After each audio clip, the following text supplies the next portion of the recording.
Hey everybody, we're back with more Skies of Arcadia Legends. Start with a little bumpy, internet died as I was starting up, but it seems to be okay now and ready to go. Let's get started.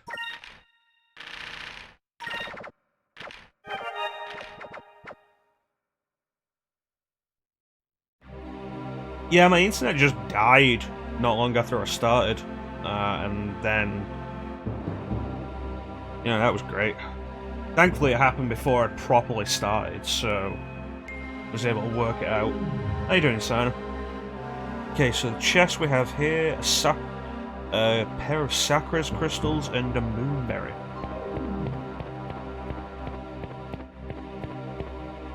Well fed. It's a good way to be. Is a good way to be. What have you been cooking?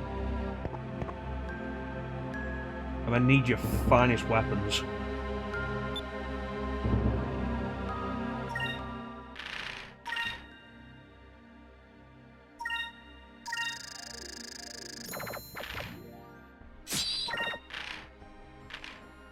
Got that, the Valuan Armada. I can only buy one of them. Resistance to adverse effects is nice.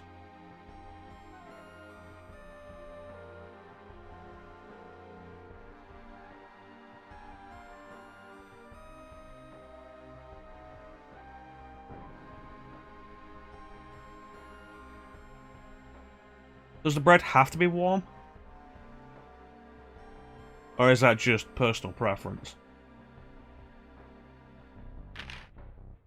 Attack defense, that is actually pretty good.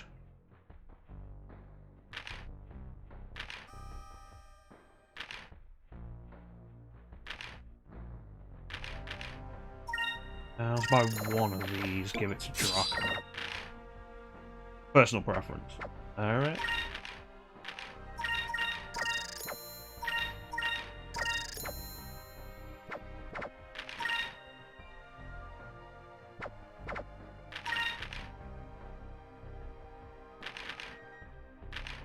Or 8.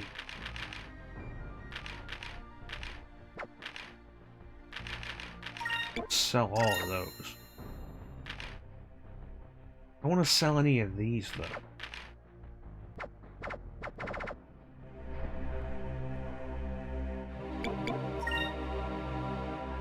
How you doing, Santa? You been keeping yourself well?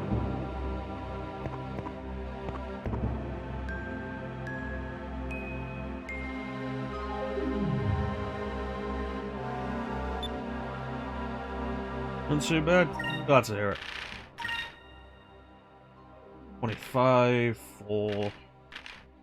Yeah, all of that's good for now. Curia crystals, probably worth picking up though. Best one can be in lockdown, yeah. It's reasonable. I'm not doing too bad, I'm kinda cold. Found out during the week that the boiler ain't working so well. So there's not any heating. There is hot water, weirdly enough, but no heating, so I'm gonna bear that in mind. Not as bad as it could be.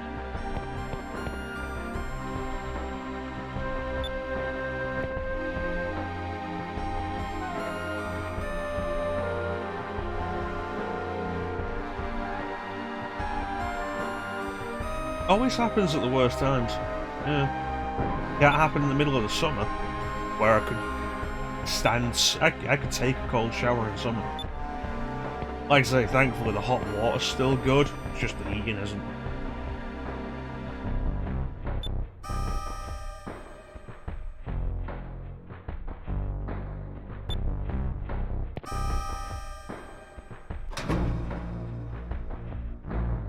Yep, something. Cold shower this time of year would be the worst.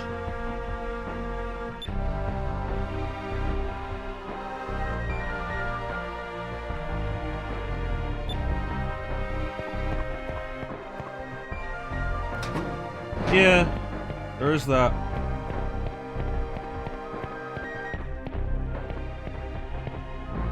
Alright, so there's 2 chests in this area, and I want to get them now.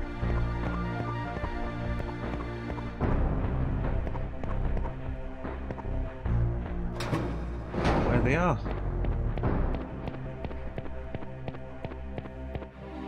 I think I remember where one of them is.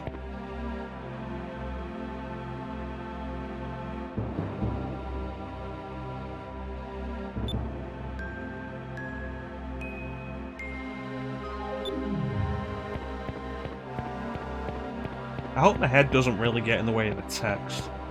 I wasn't happy with the thing last week of having the camera up in the top right. I'm hoping this will work better.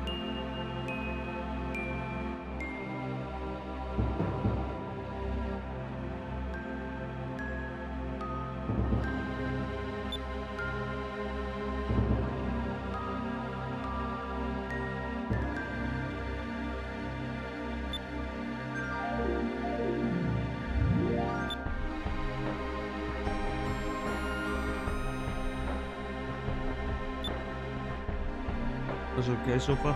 It seems fine, yeah. Oh, no, there you go. Everybody who is anybody in this town knows who I am.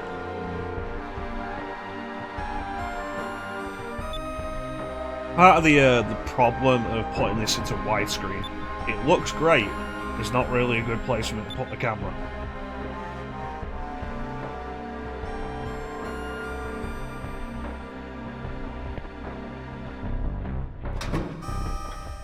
But I liked how the actual visuals of the game turned out last week, so I wanted to keep it in widescreen rather than putting it back down to 4:3. Like I said last week, it's not actually stretched, it's a widescreen hack, and it's pretty nice.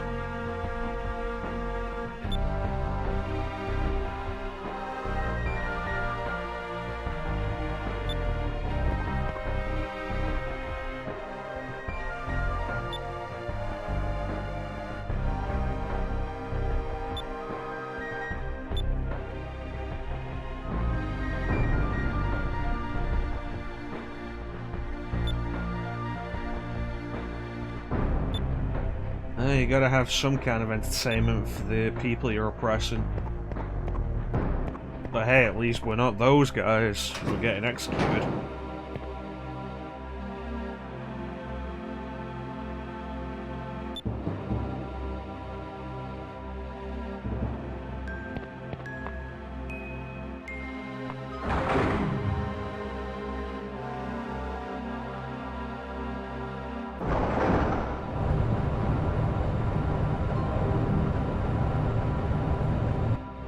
So I mentioned on the Discord that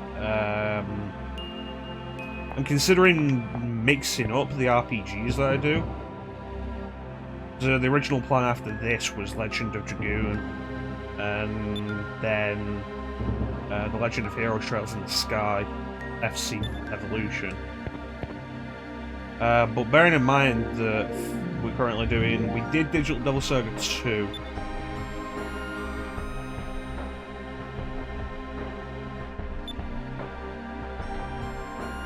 We did Digital Devil Saga 2,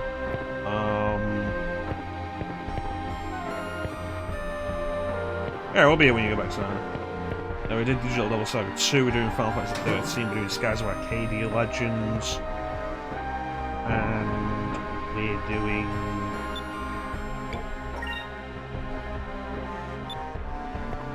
Final Fantasy 7, like, all turn-based RPGs mostly. Try and argue Final Fantasy 13's turn-based, man. But my thought is like mixing it up with RPG types, maybe do an action RPG after 13 instead.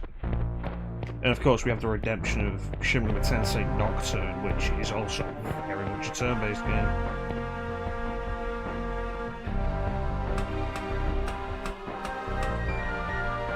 So I'm thinking like mixing it up with a different kind of RPG, like action, maybe tactics. But tactical RPGs really aren't my specialty, and that could actually be kind of painful to watch.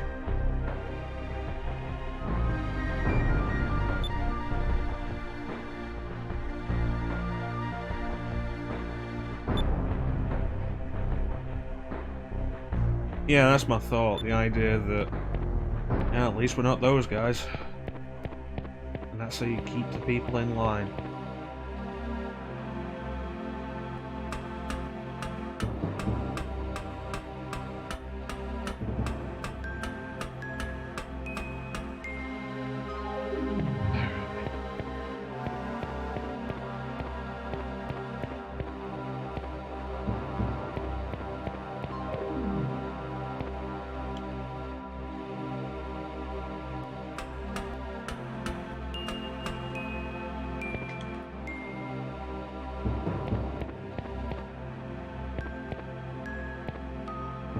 Okay, so I've definitely missed both treasure chests then, and I need to look for them. What's our current ranking, actually? Competent. Not bad. Not bad for this early in the game.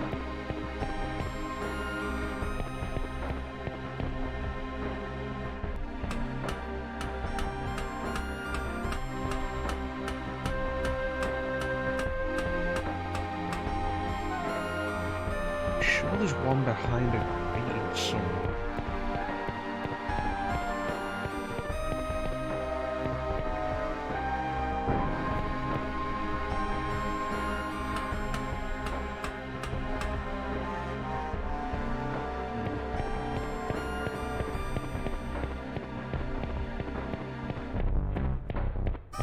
Everything here is missable, but not until way later in the game.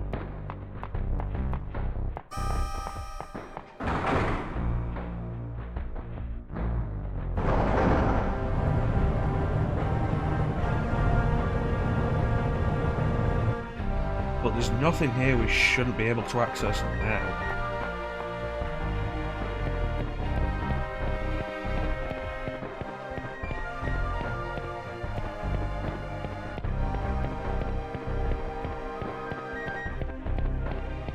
Here we go. Sacris crystals behind the grate.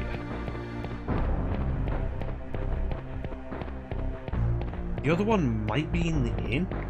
We can head down and check the inn. If it's not in the inn, we'll do another circuit.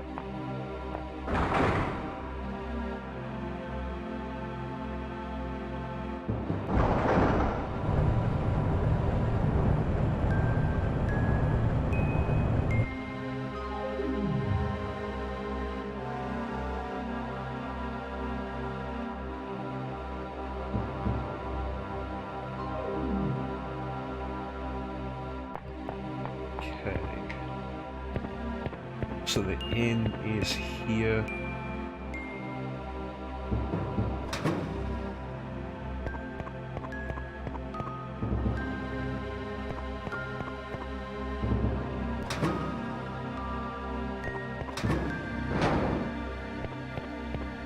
No. Where is it then?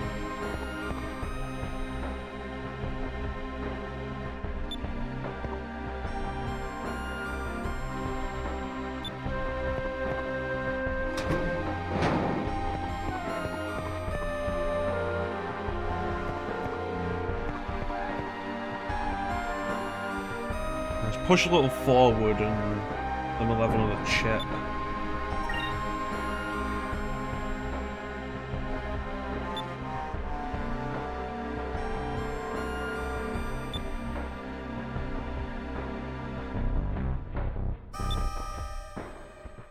Yeah.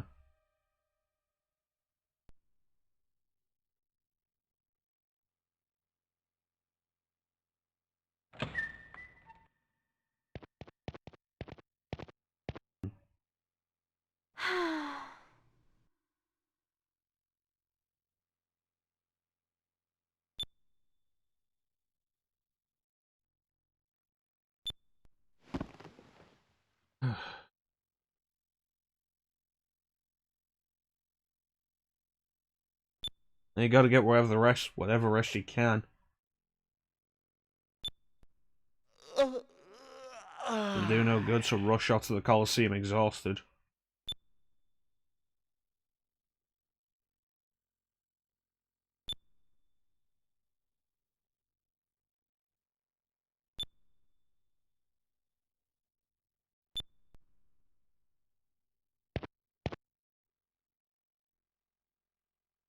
These beds look too small for Drachma.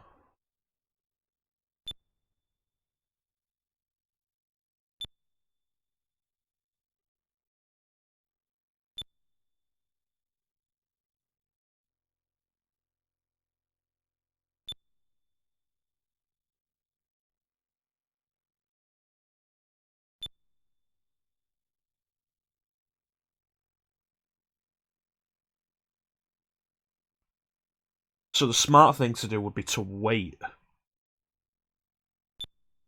We don't know where they currently are, but we know where they're gonna be.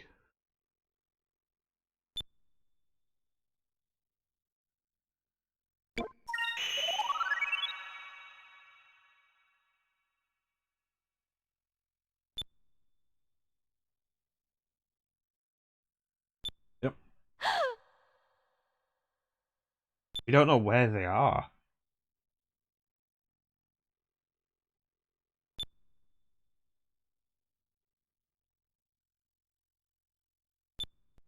Yeah!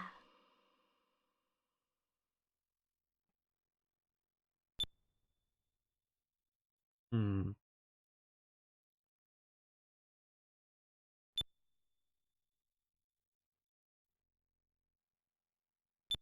Of course, now we need to find a way into the Colosseum.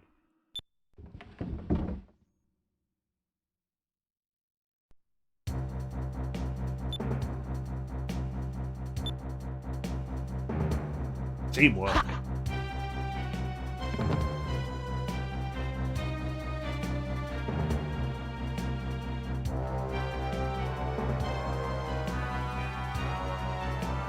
See, you're not supposed to see the widescreen there. You can see Marco's feet still running along on the left side there.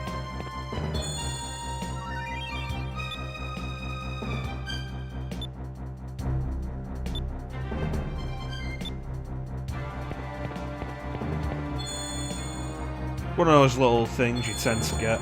Welcome back, Sana. One of those glitches you can tend to find when you put widescreen in old games that weren't supposed to have it, that weren't made for it.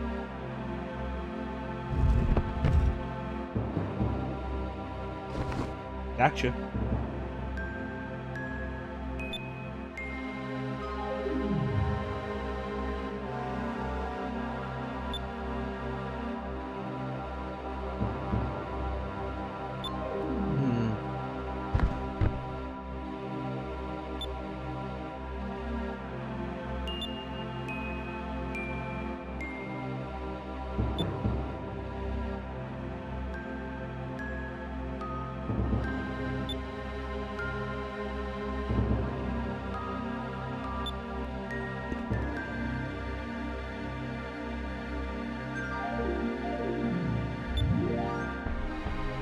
That sounds reasonable.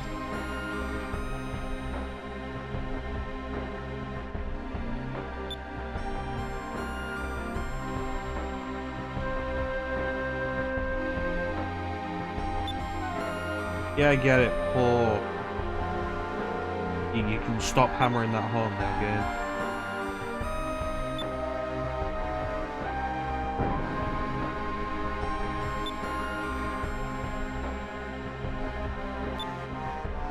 Is it the sewers?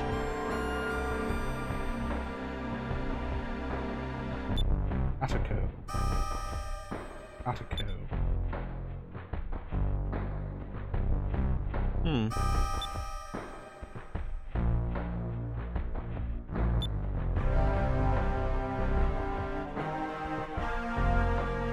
Yeah,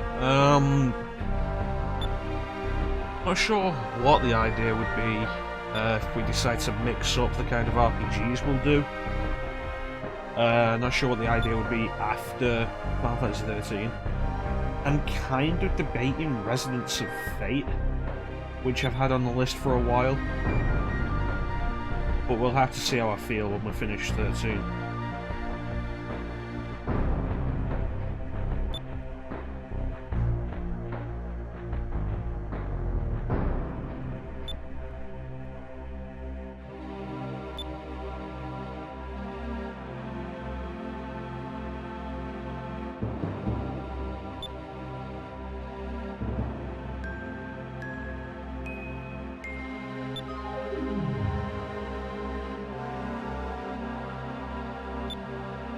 We're gonna bust it in the Colosseum.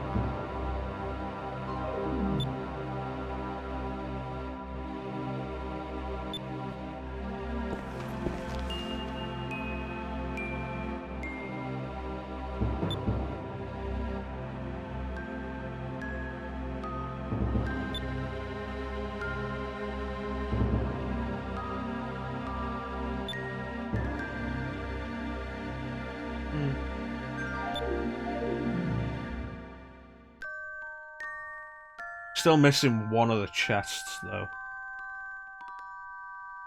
The moonberry.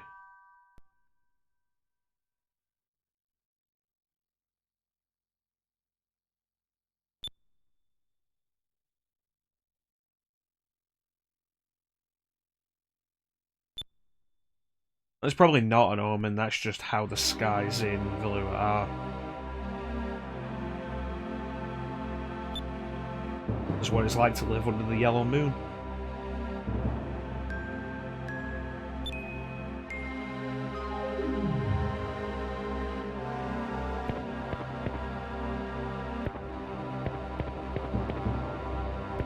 One more chest.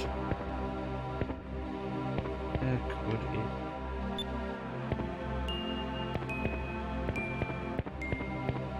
Let's check up here again. Just to be sure. I'd rather not have to come back to Valua afterwards.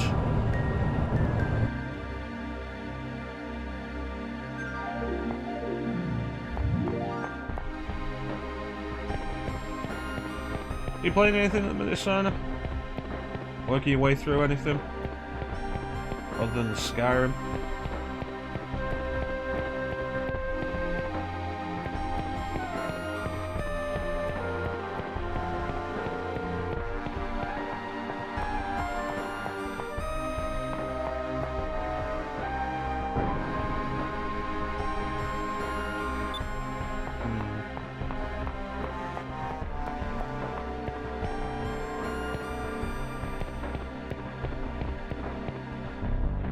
The Witcher 3 had to clear a Near Automata.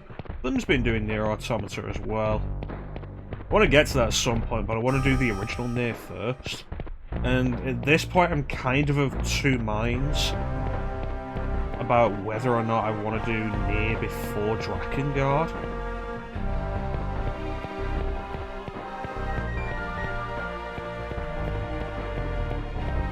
It's like, yeah, they're basically almost entirely unconnected, but, you know, you go, they are kind of connected as well.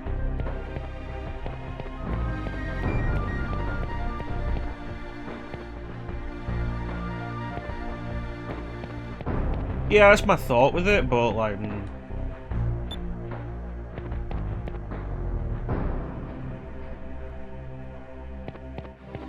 It's the same thing of, like, I want to do Shadow Hearts, but I think I should do Kudelka first. I think Bane's actually agreed with me on that. Hey, Ninja. How you doing, buddy? You know, I might be Ninja. I might be.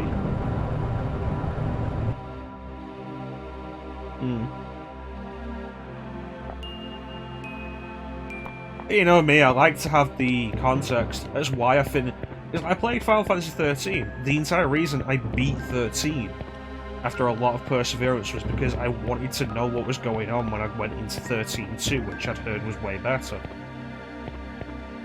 Just the kind of person I am. Pizza, you say?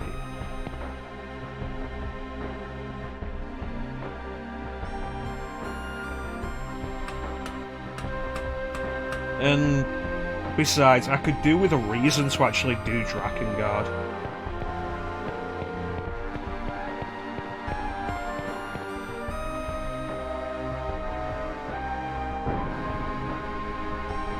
Yeah, it's the kind of thing I like knowing about.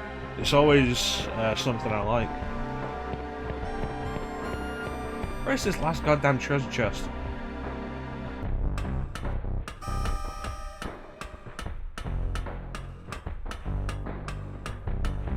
Catacombs are counted as separate.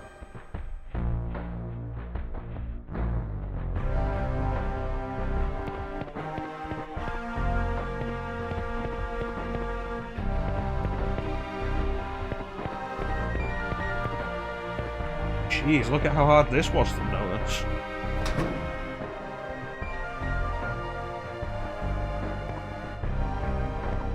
Yeah, I like being able to know what that kind of thing is about.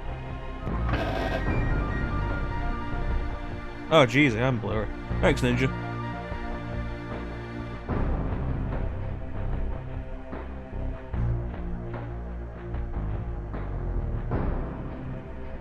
I have no idea why it does that.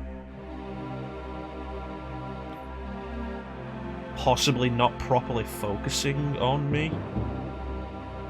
In which case, I should look into some sort of focus.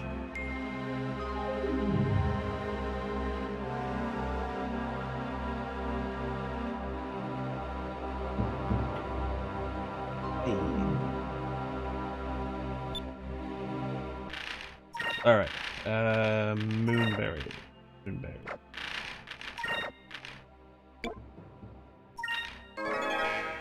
Counter-Strike, Delta Shield, Tackle. Can't get anything else yet, but we should save that other Moonberry for Athena. Yeah, I didn't have a camera for a long time. I got the camera in, I think, October of 2019. Used it a couple of times and then stopped using it. I only started using it more regularly during Star Wars month last year.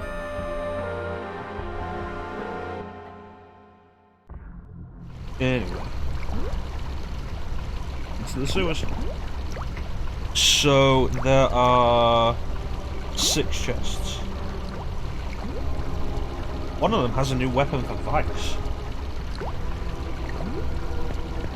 Yeah, like, I could do with a reason to play through the Drakengard games anyway, and I've got, I think, all of them. I think I have Drakengard 3. Go watch streaming the camera up. Well, that was the entire reasoning behind it. Green, so blue. Drakengard 3. I think I've got Drakengard 3, I'm not entirely sure.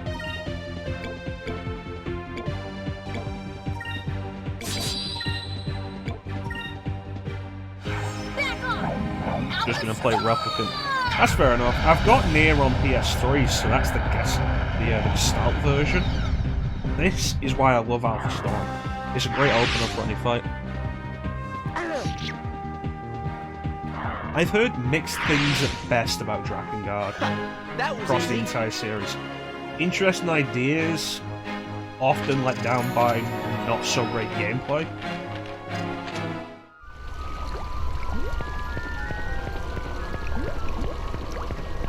You're okay.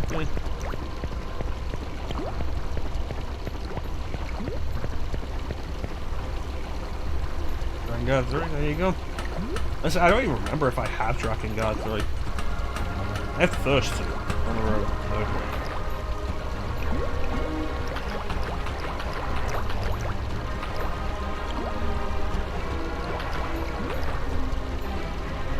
Yeah, I've heard Drakengard 3 is also very fan-servicey.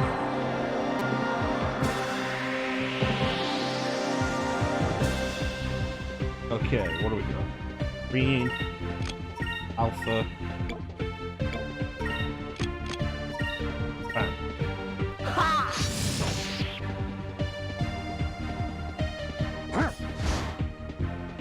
I've probably seen Zero, but not known she's from Drakengard 3 specifically.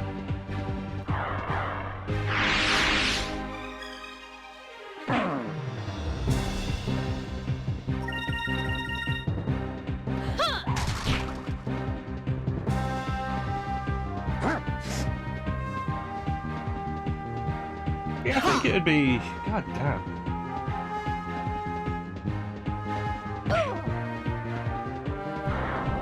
Uh-oh.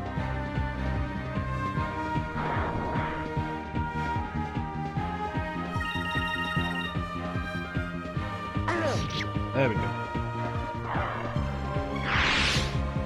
It's just poison. It looks worse than it is. It looks like we've won.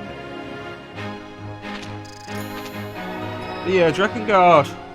Be worth going through those. Possibly in release order, so Drakengard 1, 2, Nier, Drakengard 3, Automata.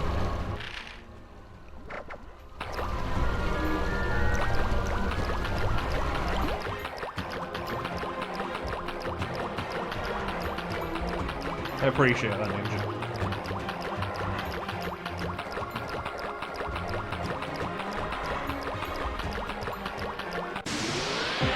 Yeah, about having the stream camera on, the main reason I got it was largely because not having the camera, I feel...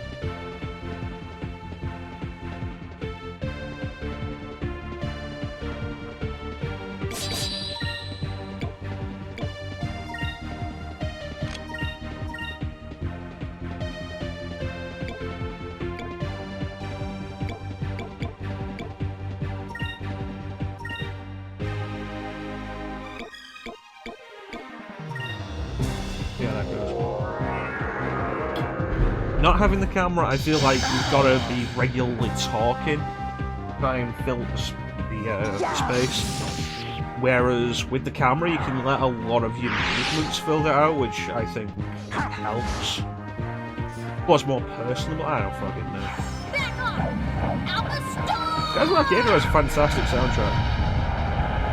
I know you're not overly into JRPGs, Ninja, but one thing you generally tend to miss with them is the really good soundtracks.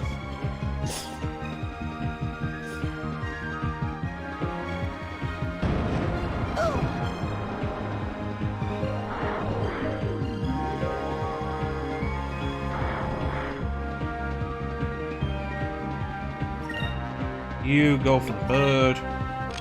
Alpha again.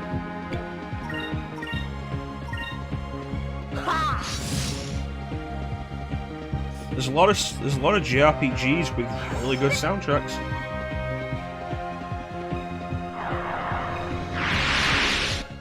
We've finished them off.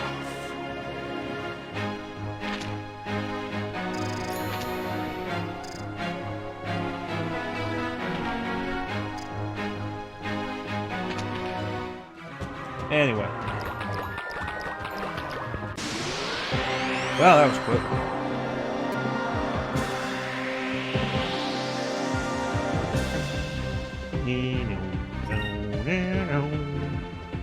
Okay, so that's a green, and the others are red.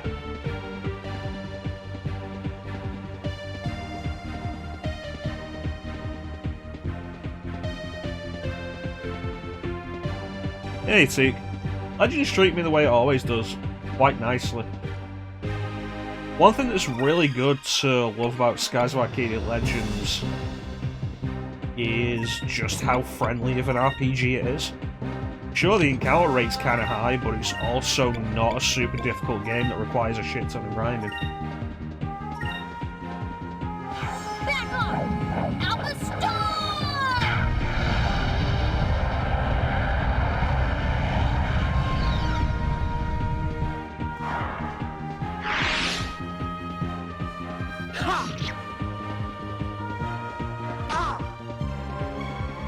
I think that can be good. A nice, comfortable challenge without being too much. Right.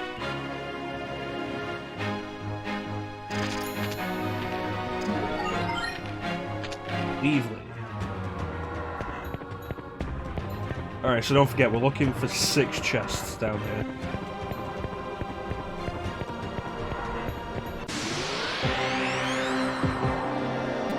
It also helps that when I do the streams, I'm always in the mood to just deal with random battles. I think that really helps.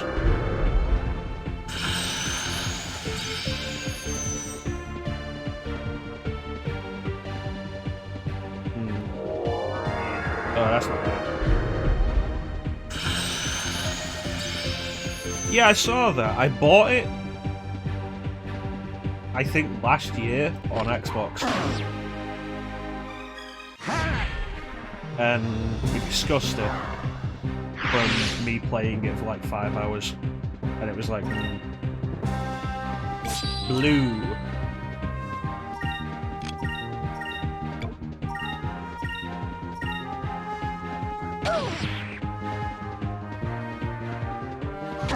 If you find enough game, there's not necessarily anything wrong with it. Kind of lifeless, has no real soul. Serves them right. Yeah, That's kind of it. It's lifeless, has no real soul to it. It's the kind of bland corporate output that is exactly what led Crystal Dynamics to develop the Avengers.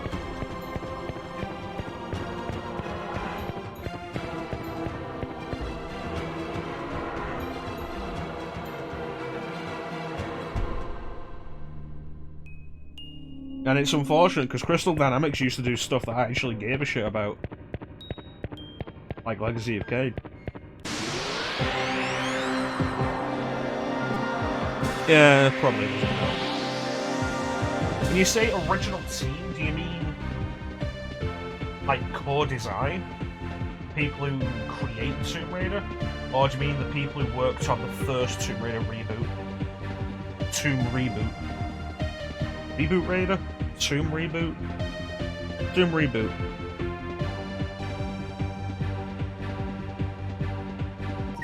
Alright, everybody's green.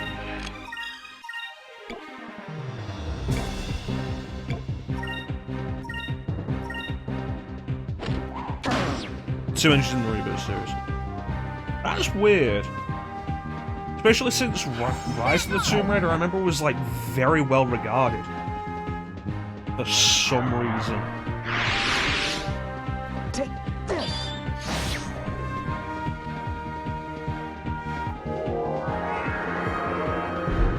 Which one did you thoroughly enjoy, Simon?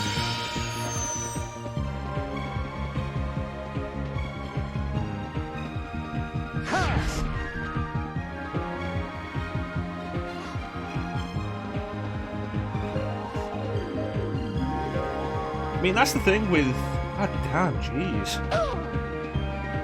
You were the first Tomb reboot, yeah. I mean, that's kind of the thing with all three of the reboot installments. There's not really anything wrong with them. And to its credit, the first one, Tomb Reboot, did actually have something of an interesting story.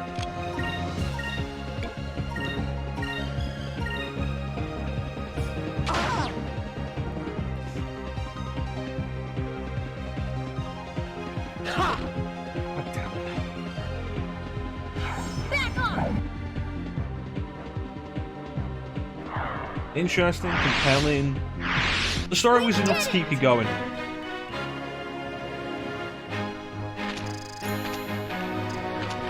But it's another example of that homogenized gameplay archetype. And another one of the reasons why I spend so much time playing old stuff. Because old stuff, you rarely found the same thing twice. Oh, this looks like it's actually progress.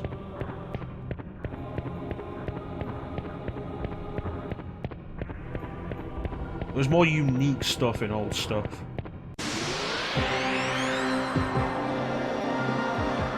And even if something's bad, unique is worth examining just for the sake of it. At least that's my opinion.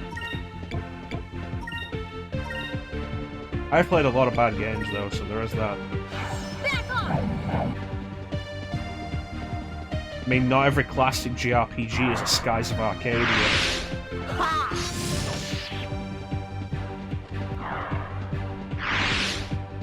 No, some of them are Quest 64.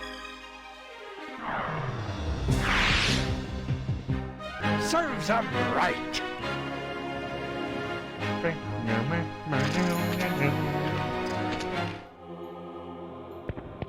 Reminds me, I want to play Grandia one of these days. There we go, 2. Furia Crystal, and was this the Assassin Blade? No, it isn't. But that's 2 down, 4 to go.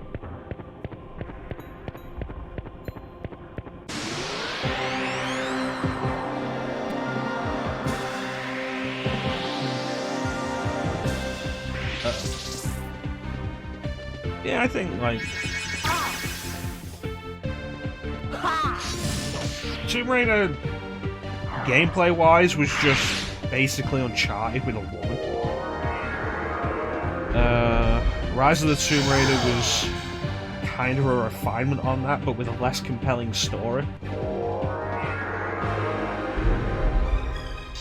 And what I played of Shadow of the Tomb Raider was Rise of the Tomb Raider again, except now the story is less compelling and so is the protagonist. I feel like we talked about this back when I did some Tomb Raider streams.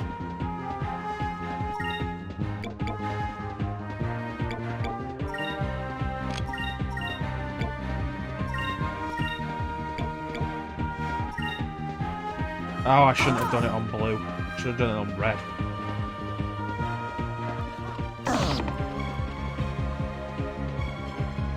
Back off!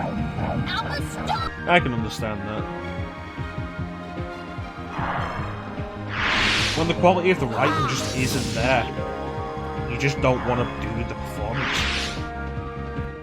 Serves 'em right.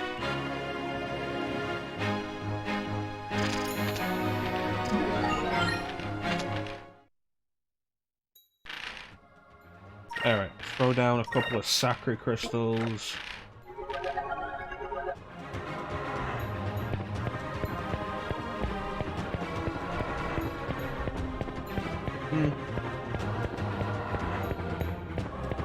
You know, I never really saw Keely Hawes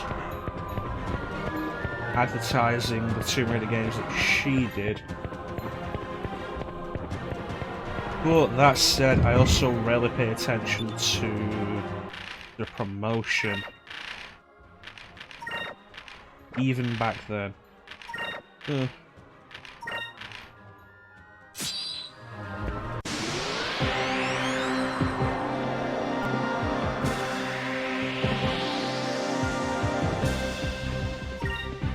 All green. Awesome.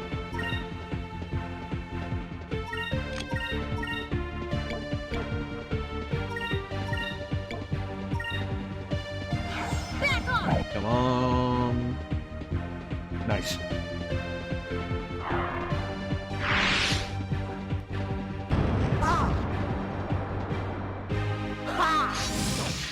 Yeah, I think Shadow of the Tomb Raider ultimately kind of speaks to the way Square ended up doing a lot of stuff with its Western-owned properties.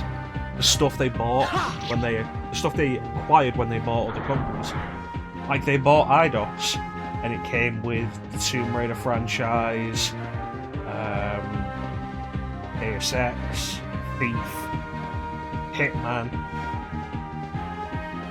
and they've done like one good game of each except Thief, where they just didn't do a good game.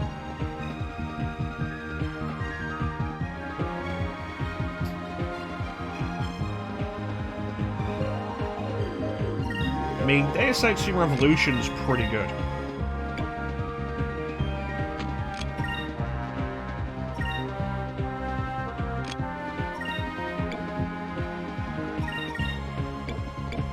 There we go. Human Revolution's pretty good. Mankind Divided is a disappointment.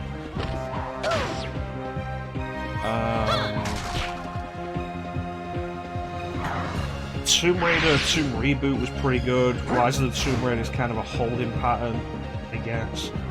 And then Shadow of the Tomb Raider is disappointing in a very similar way to Mankind Divided. The Thief Reboot was just worthless and not worth considering. And then Hitman. They turned Hitman into an episodic game. Is it over already? Which ultimately I think allowed IO Interactive, the developers, to really figure out where they needed to go with it. This is, of course, after Hitman Absolution, which came out after they purchased Eidos. And Hitman Absolution wasn't great. Kind of lost the point of what Hitman was supposed to be.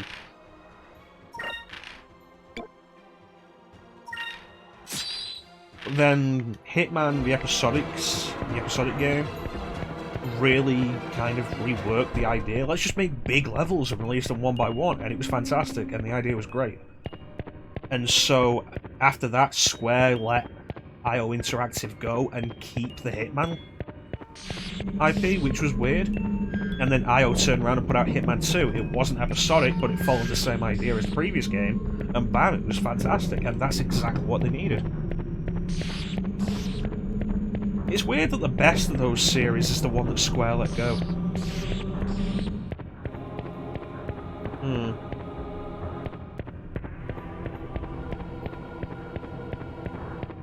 Meanwhile, they're still doing, like, pushing a lot of their other stuff pretty hard. Japanese stuff. Dragon Quest is still going pretty hard, they'll never drop any of that.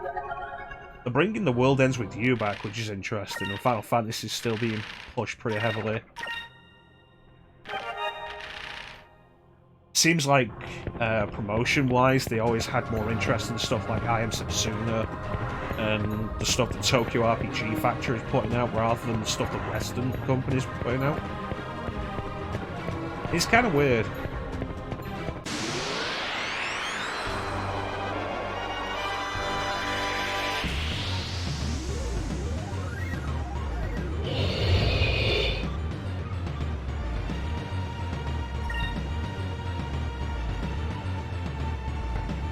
It's green, so we use blue. Let's go. Here goes.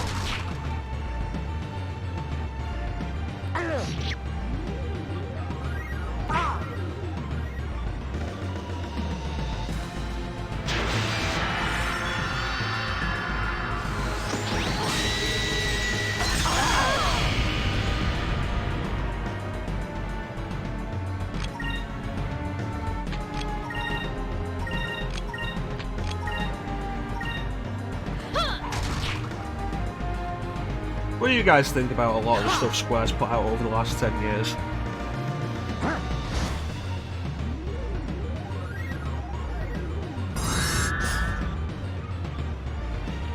Nice. Here goes.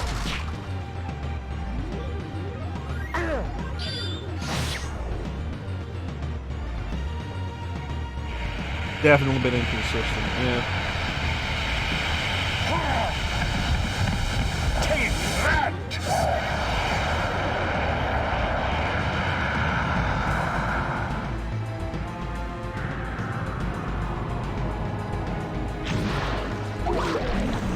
There we go. Final Fantasy's been very inconsistent. But Final Fantasy, I think, is a big argument for the... A big case for the argument I made during 13 of a lot of Japanese companies not really knowing how to make the jump into HD. Realm Reborn was good, but original 14 wasn't. The fact that 14 turned around into Realm Reborn is an achievement. But if you take it as is, 13, 14 and 15 are at best divisive. At worst, bad.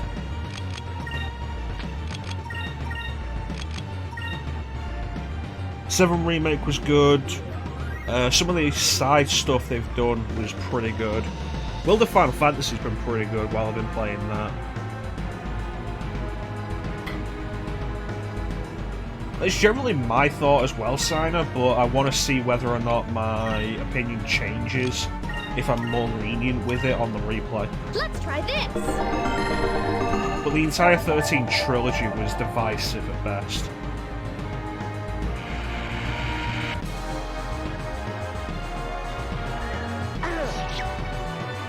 Yep.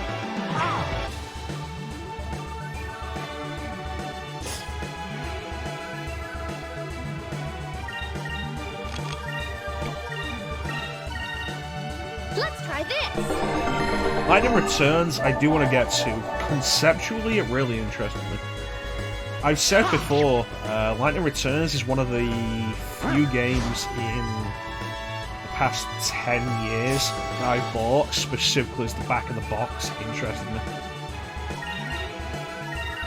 Picked up the box in the shop, looked at the back of it, read it, was like, you know, that sounds actually pretty interesting, and I went and bought it. Here goes. Yeah, but Zodiac Age is a remaster. I don't think you're allowed to really count 12.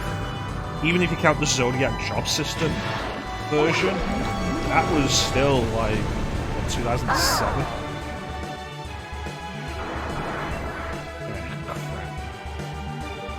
Good thing I bought those Curia crystals.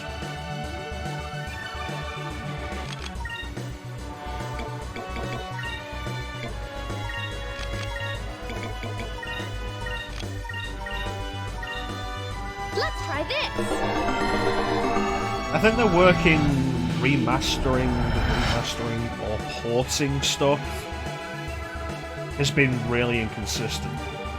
10.10.2 HD, fantastically done. The work on it was brilliant.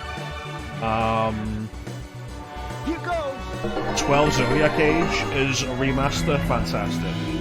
7, 9, not great. 8, incredibly inconsistent in its remastering. Type 0 HD was always a problem. I've heard Type 0 HD's voice acting is also terrible, which is interesting.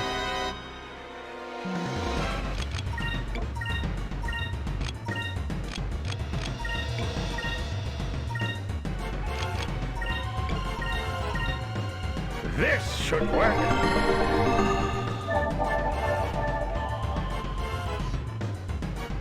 Let's try this.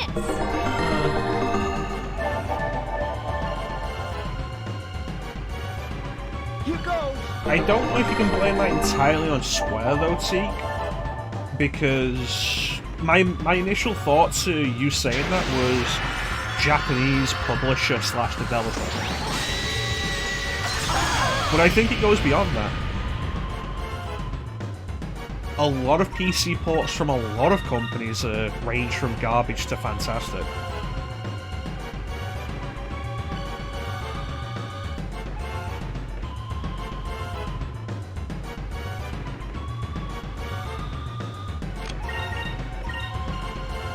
Yeah. These companies. Deleted Final Fantasy game. And that should be the fight. There it is. We did it. Well, there's the fun thing about that ninja.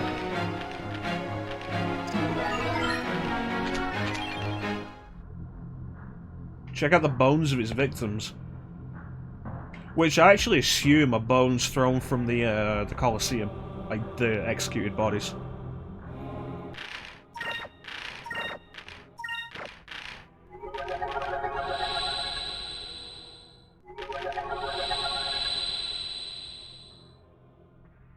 Okay, and we just got Idle Seed, which I'm gonna give to Aika because she has the least HP.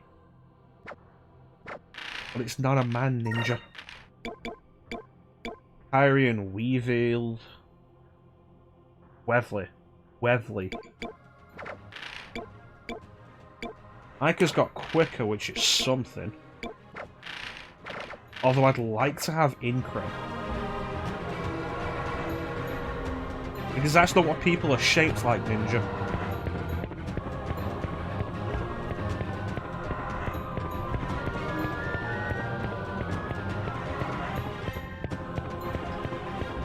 Yeah, speaking of Square and bad stuff, like, does anybody remember Mindjack? Which was Square? It isn't body shaming, Teague, it's the fact that men don't look like that. People don't look like that. I'll take that sword away from you, Ninja, and I'll beat you to death with it.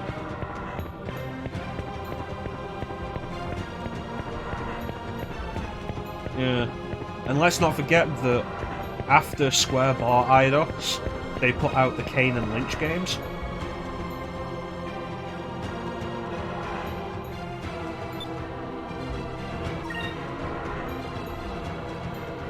Alright, so here, if you're going to get stuck on Skies of Arcadia, this is usually where it happens. It happened for me on my first time through this game.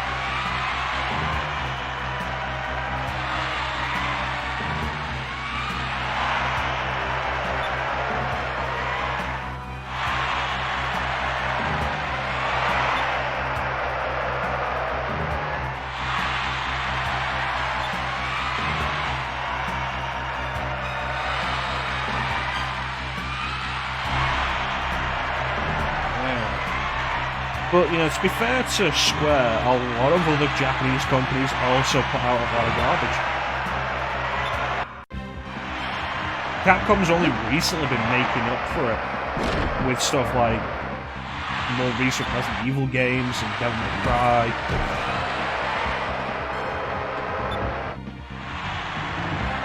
But let's not forget, they also put out Street Fighter V a few years back.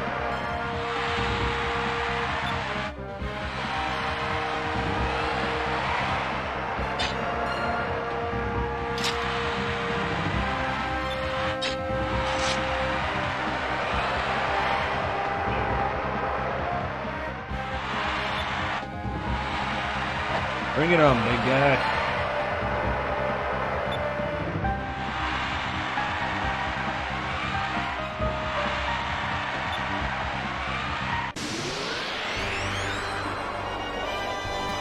So yeah, this fight is usually what trips up people. It doesn't help, it's also your introduction to stat buffs for the enemy.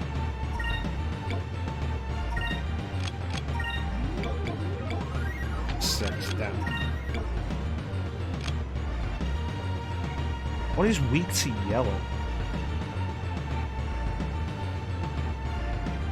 Yeah, put it in here. There it is. Okay, if the defense is yellow, blue will do 10% extra damage. Good.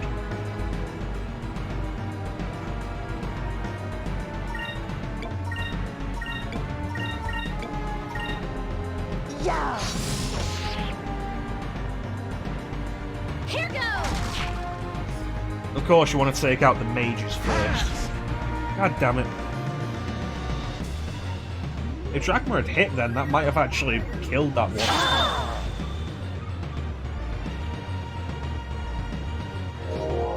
And would have prevented him from buffing the boss.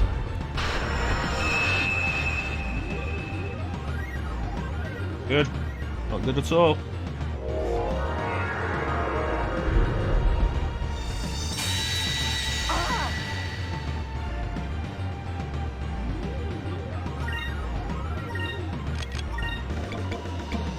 Quicker. Move! Go. Give me strength!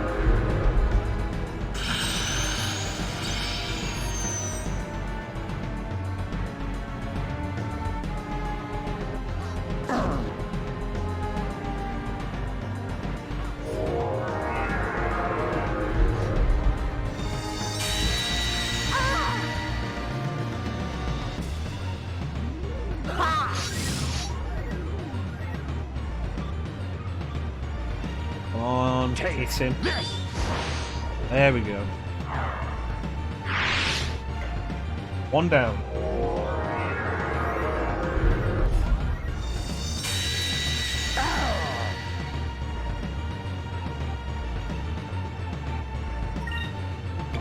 Aim for two.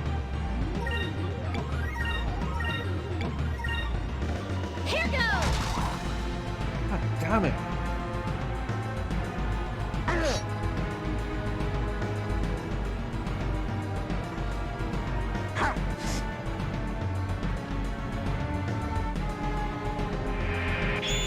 Oh boy. It's gonna hit at least two people.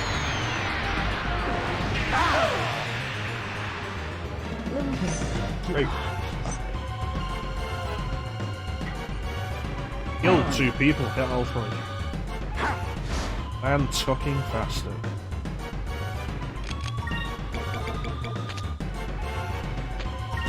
Only got one of these.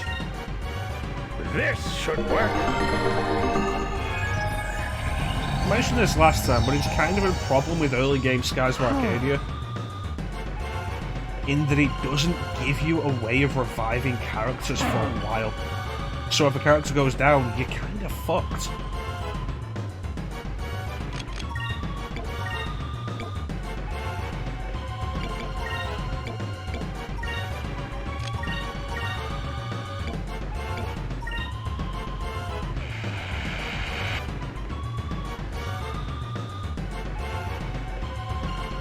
And now that Ike is down, I kind of just want to restart this fight.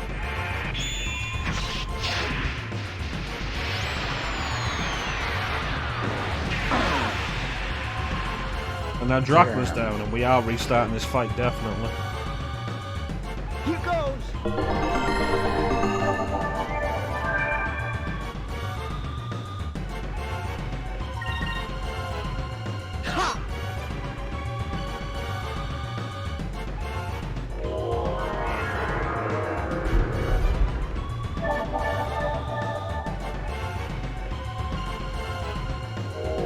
So at least we see the reason why people tend to get stuck on this fight.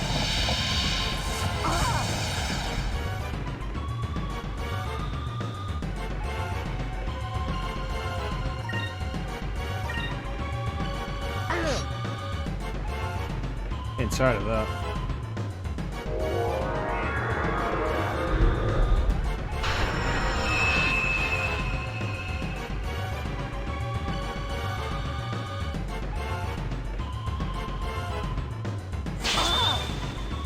Come on, come on.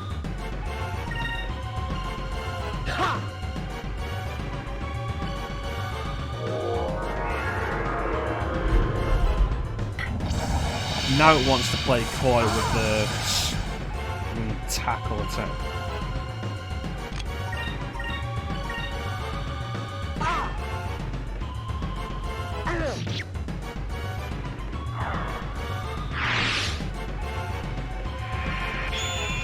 There we go.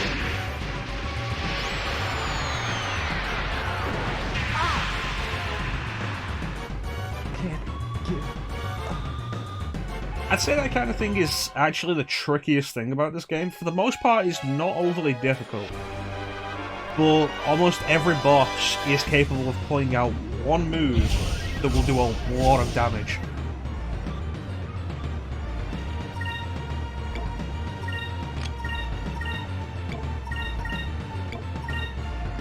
Yeah.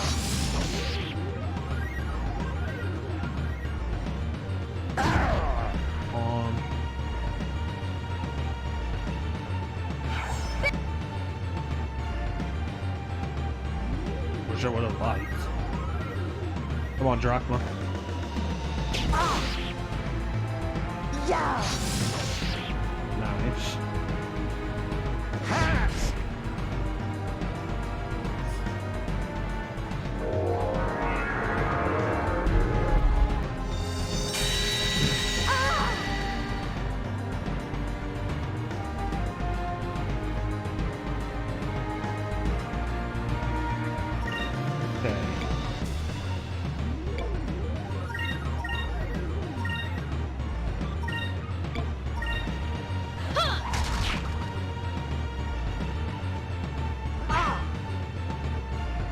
I don't know when the counter attack there.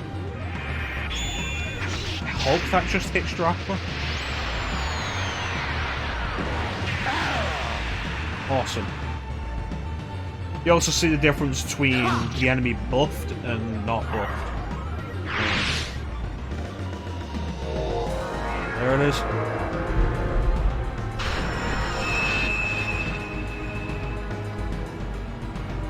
This is going to cause problems. You couldn't have done that sooner.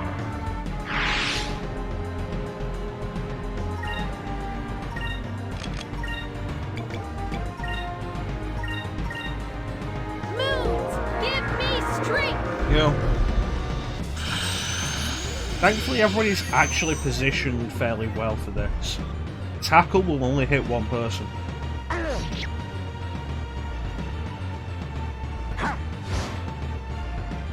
Unless it goes for Ica, in which case it might hit him and it might hit Ica and Drachma.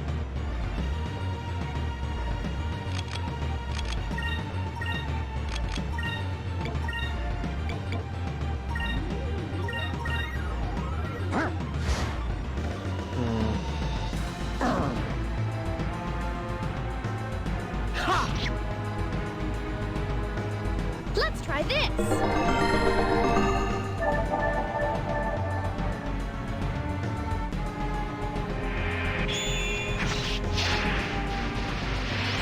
Going for Drachma.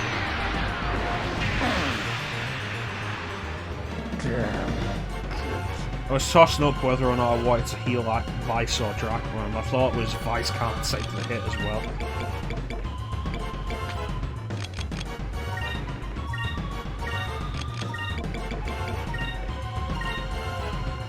try this.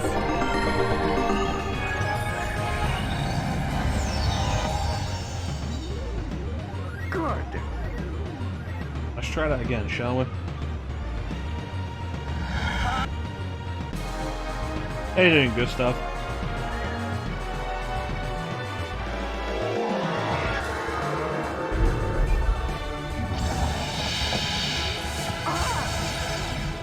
Nasty.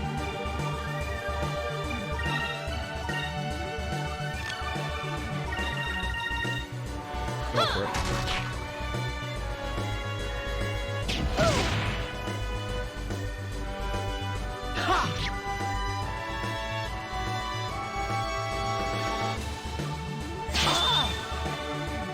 Okay, definitely healed Vice then.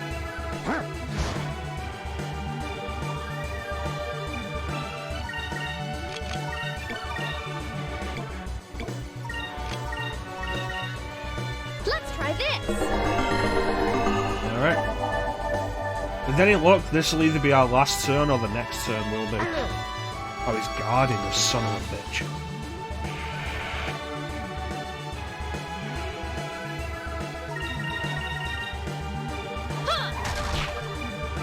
Come on.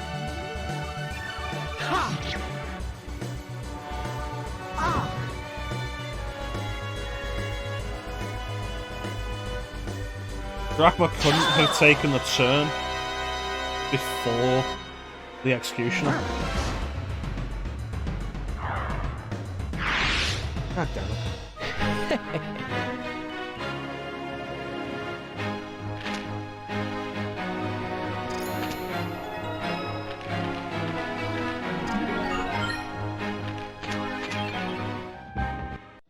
Alright, let's get out of here.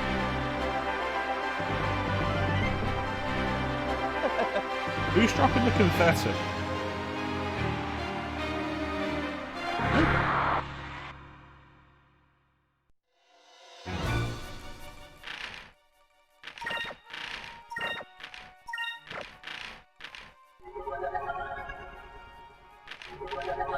Let's go.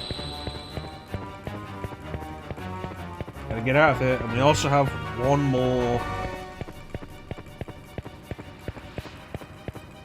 set of chests to go. There's another pair. Two more. Two more chests. And nothing up top. Awesome.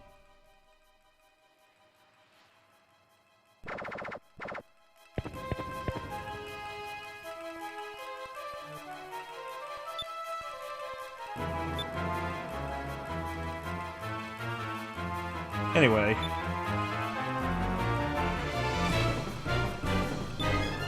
Alright, good work, Marco.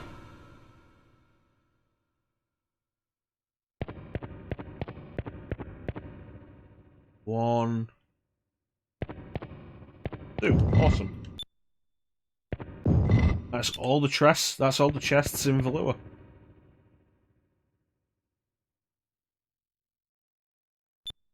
Railcar.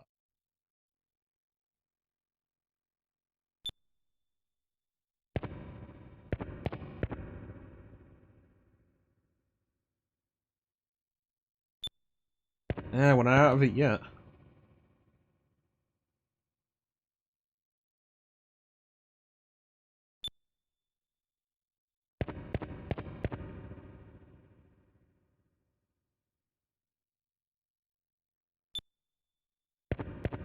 Even if we can get back to the ship, we still have the problem of getting past the Grand Fortress.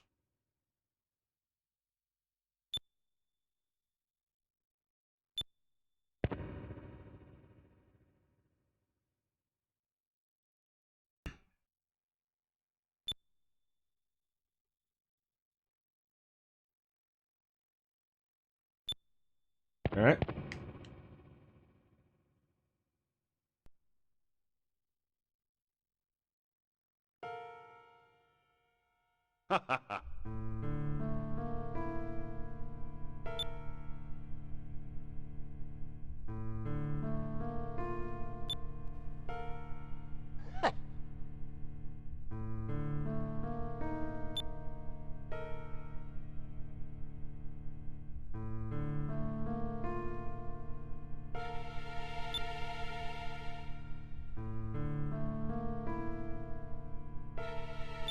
Well, then we've still got a job to do.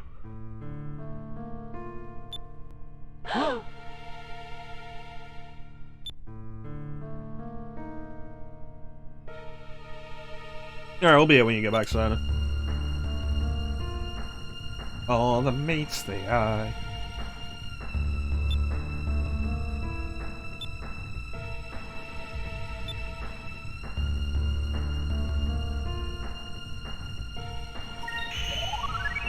Gotta go get her.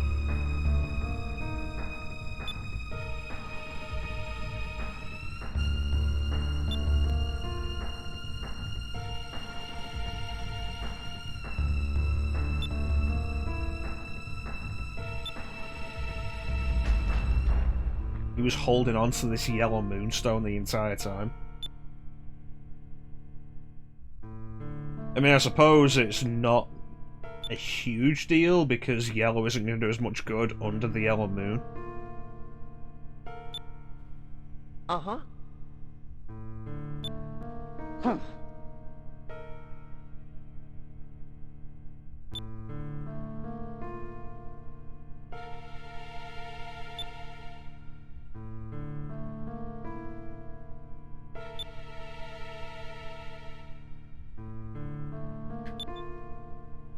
Well, ain't no choice.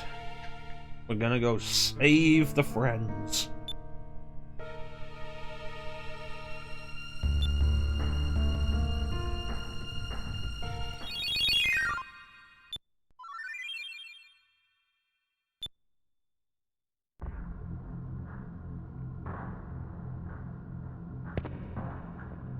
Fortunately, there are no treasure chests to worry about in Upper City. We don't have to worry about any chests now until Morambo. Which is great. Definitely happy with that.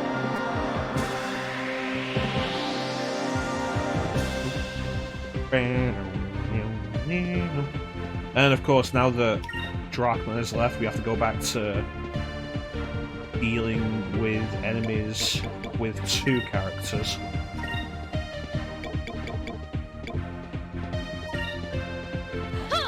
It's always the thing you're unprepared for with Skies of Arcadia. Oh, someone left the party, and now everything, the entire way we've gotten used to dealing with fights has to change. Like, now that we're down to 2, we don't generate enough SP to immediately do Alpha Storm.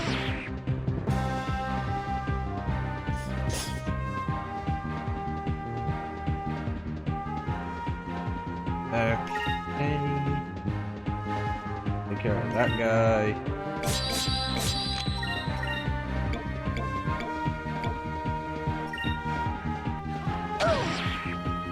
And the counter. Nice. And then let's see how many we can hit with Alpha Storm. Come on, Ica. Back on! Alpha Storm!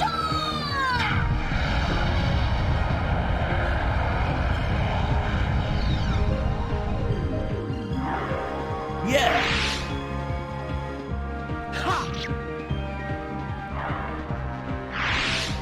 It's good stuff. That was easy.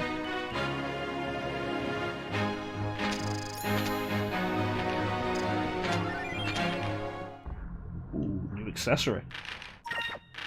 What does that one do? Hit percentage and attack power. Hit percentage is a good one. That's even better.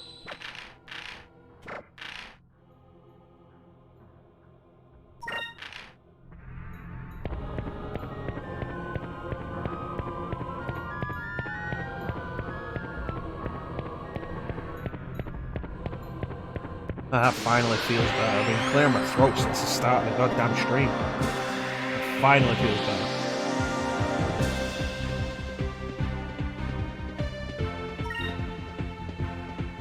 Okay, all blue. Blue for everybody. Here goes!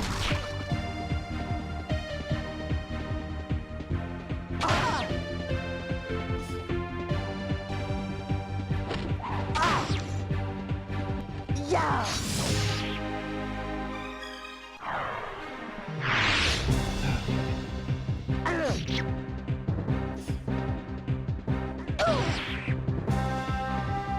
Interesting how detailed a lot of these enemies are that you never get a proper look at, like the Mind Stealer there. Some sort of giant bug parasite on top of a person. And you never really get a good look at it. Unless you manage to get, like, that.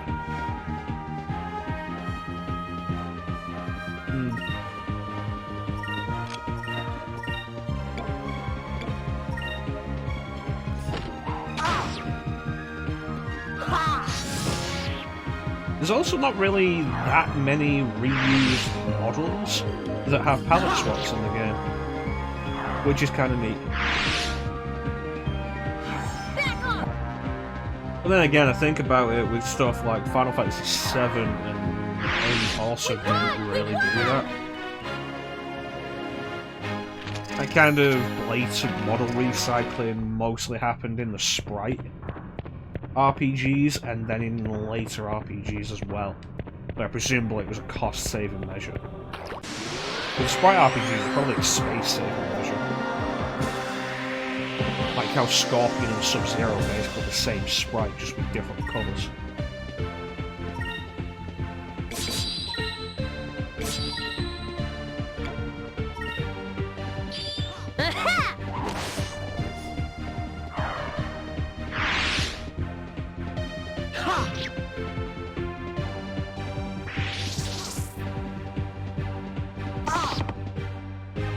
I was hoping for a counter attack.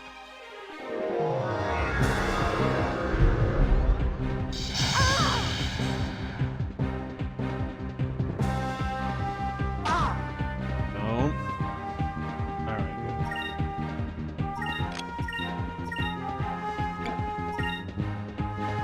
Alpha Storm.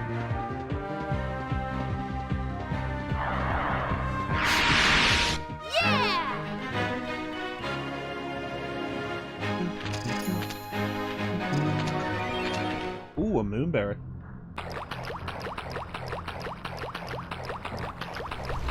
Not gonna need to use any. I don't think we're gonna get to use any of those until after we rescue Fina.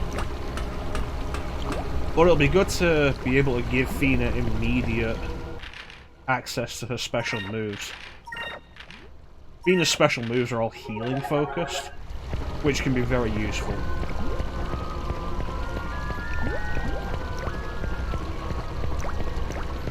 Of course, like, we check out the special move list we've got at the minute.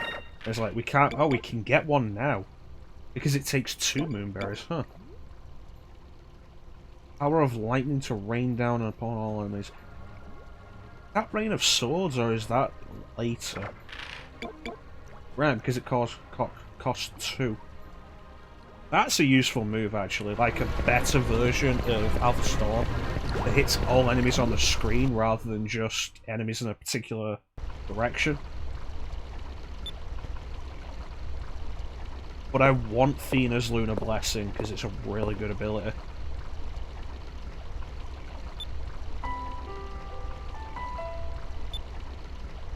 Oh, he's sad.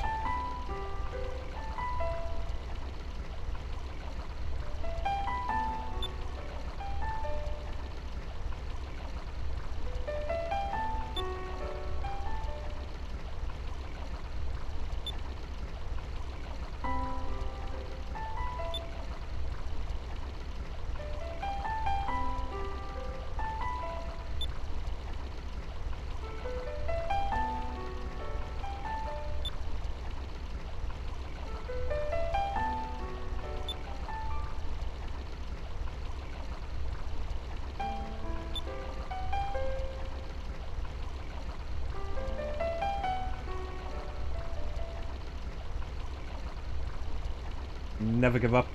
Never surrender.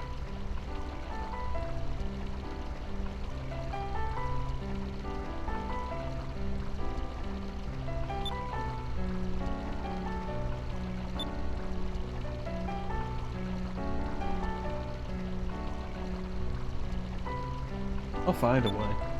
I can go the distance.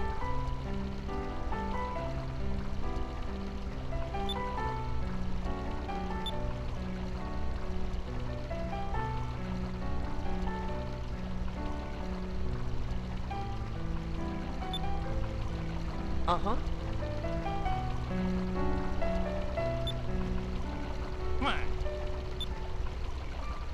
What was that noise you just made, Marco? Meanwhile, the Imperial Palace. Our introduction to the Empress.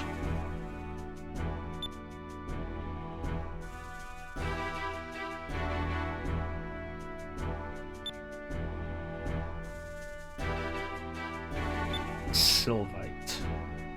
Theodora the Third.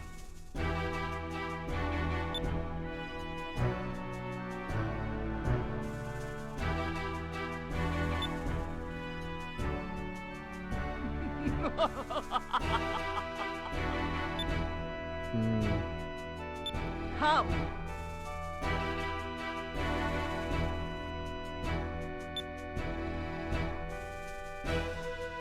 Bold of you to assume that everybody believes in your cause.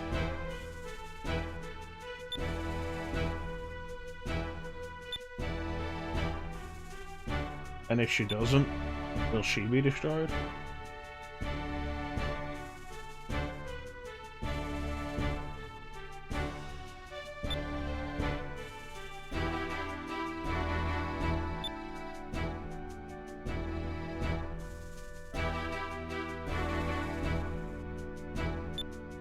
Oh, you only remain in power by the will of the people. All it takes is enough people to decide they're done with you.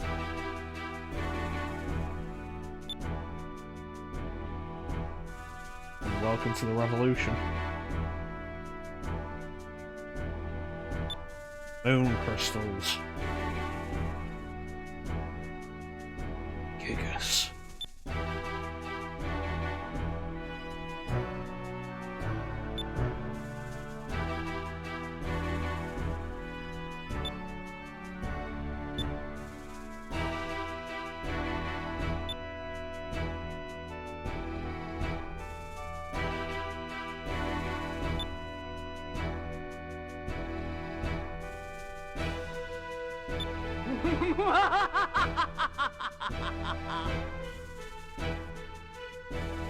Not entirely sure I understand your logic there, Empress.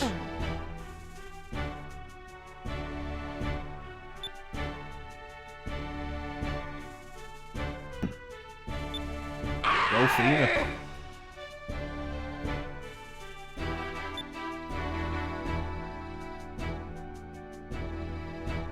There you go. Immediately from you'll help us to kill her. Mother!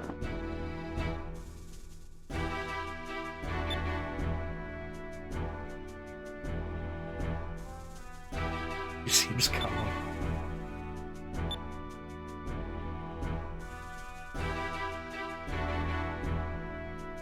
She seems like a petulant ruler.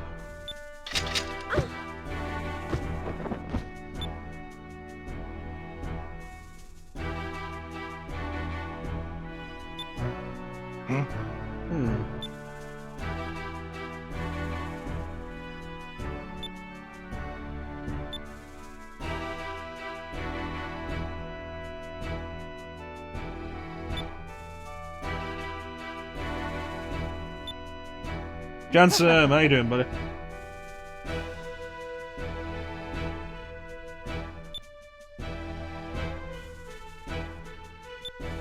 On humble request.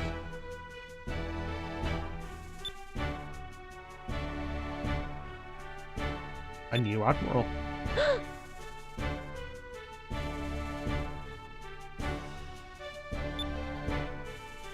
Yes, Your Majesty.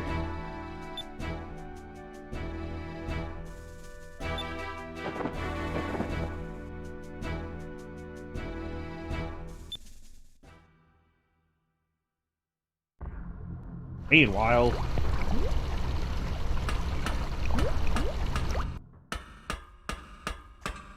it's cool, Chansome. Appreciate you being here. Welcome to Upper Valua.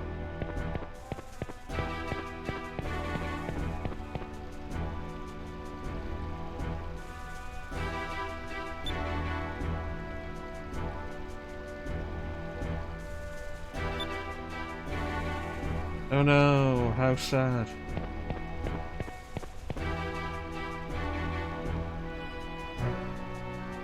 really? I thought you would have been in Megumi's stream.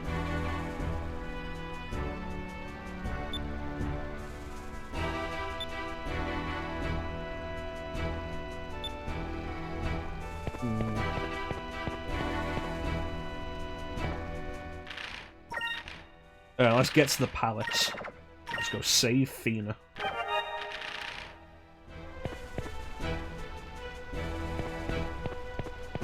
And here we have a chunky little boy.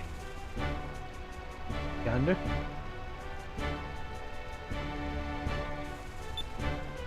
I'm sorry to hear that, Jansen. Sounds pretty bad.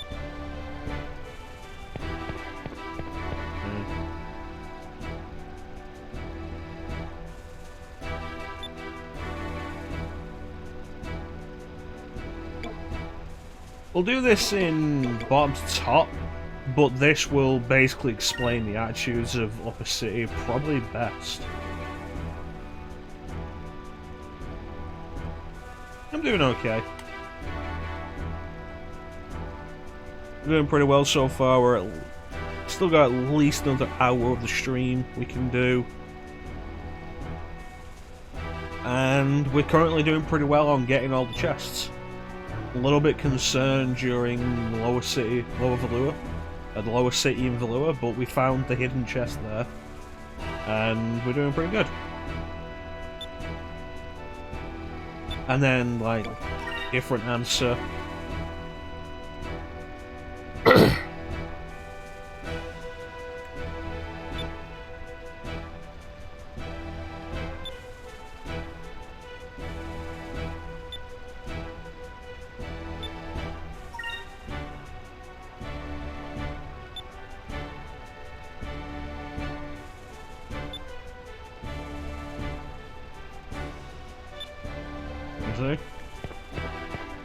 And that basically sums up the Upper City, which is also surprisingly empty over here, but there's a bunch of people over there.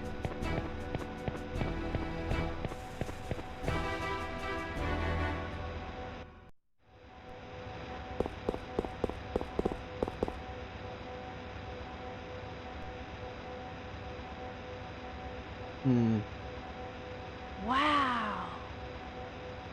The whale cup.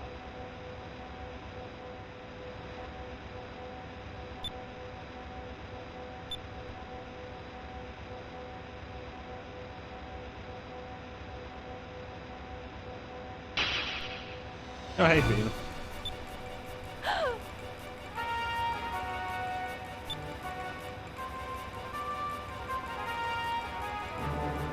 Oh, my thought is they also don't really end up in a situation where they have to use that often.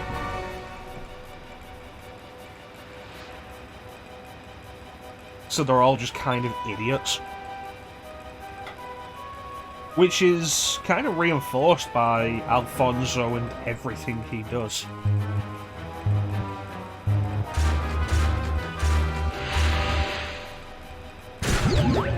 No, this is not my first playthrough, Color Soldier. However, Chansum Gaming, who is in the chat, is currently doing his first playthrough. So, no spoilers, please. Welcome to the stream. Currently playing this with the widescreen pack and progressive patch, so it looks a lot nicer than it normally does. And I hope you enjoy it. We're also doing a run for Vice the Legend, aiming for like the top title. Hopefully we'll get that.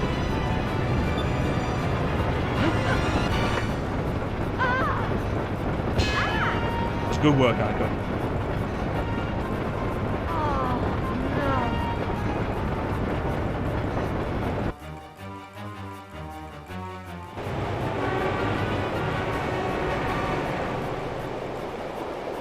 Alright, let's rock and roll. We'll say Fina. The hair is not aerodynamic.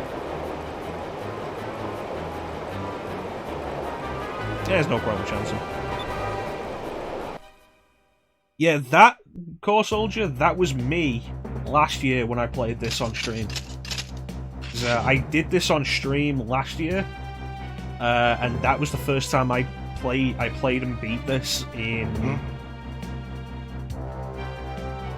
a long time, actually. I was like 13 when I did it last.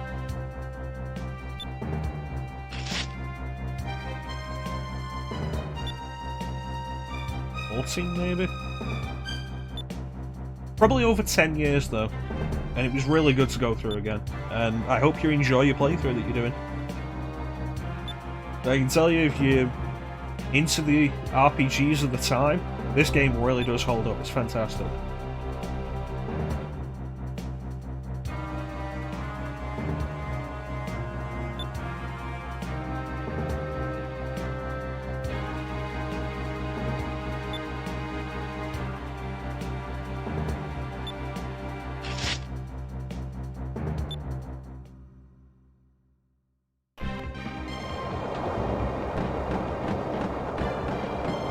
I like how this has come out with the widescreen hack, because we're not doing this on PC. But with the widescreen hack and the 480p patch,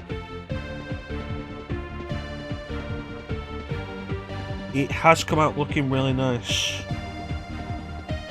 Yeah, we do want blue. Awesome.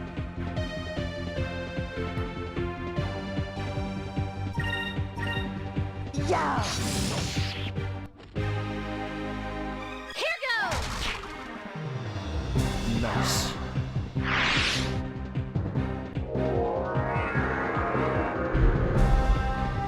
I really need to do Paper Mario 1000 Year Door. I was doing Super Mario RPG when I got the Super Nintendo Mini, the classic. Mini console. I played a bunch of it. I ended up quitting it at the end because of a bad final. That was easy. Mess, honestly.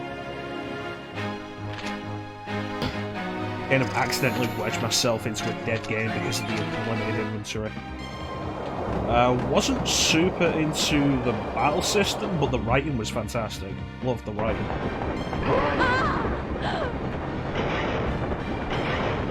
Do you mind? Yes.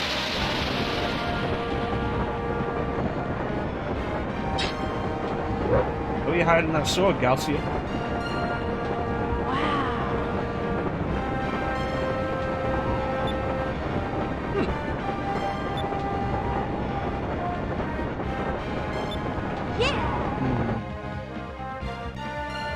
Get out of here.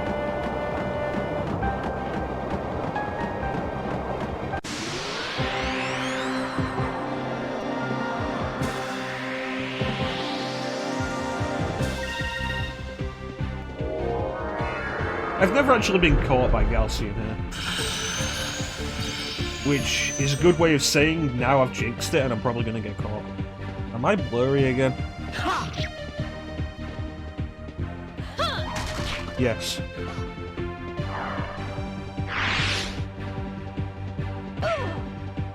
That's better. I hate that. HD game, SD. Oh, you dick. Yelling vice. Take this.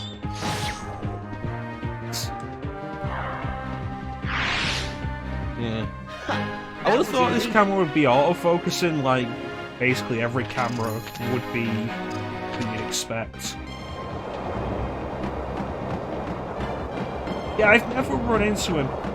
I've never had him catch up to me. I don't know what would happen. I imagine maybe a cutscene and then game over. Yeah. Would have thought the camera would be auto-focusing, but maybe it's because it's not pointing directly at me, it's pointing like around here. No, no save states. If only.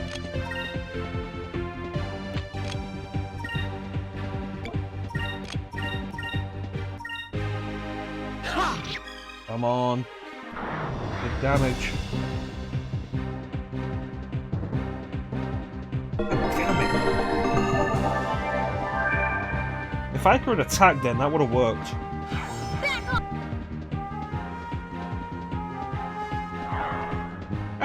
I like thinking about the possibilities if you do weird things in various games. Like with original Resident Evil 2, like what if you try to go all the way back to the store? Here goes! After you get to the police station. And I think the answer is you can't leave the police station after you get to the police station, which is kind of disappointing. That was fun!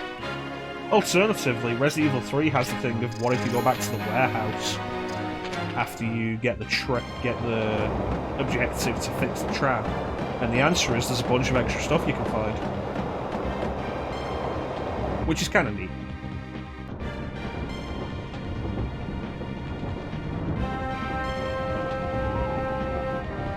You couldn't even let her sit down. There's no one else in the car. What up?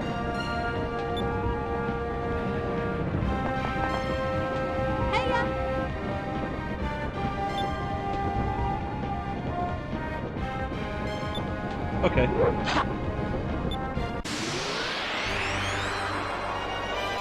Boss fight. And then Fina immediately fated.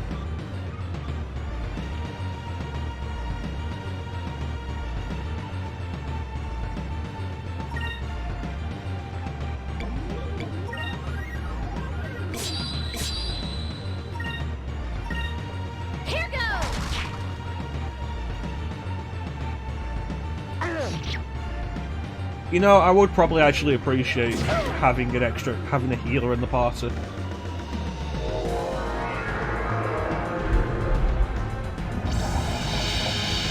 I mean, the awkward thing at the minute is Vice is DPS, and Ika's kind of also supposed to be DPS. We don't have a tank to take the hits now that Draco left.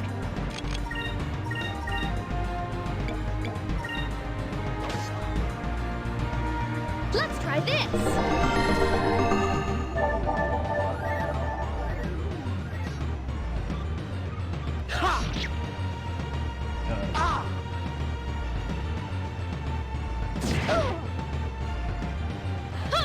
Nice counter-attack. Okay, follow that up with a Cutlass Fury and heal Vice. You son of a bitch. Let's try this! Now I'm not happy.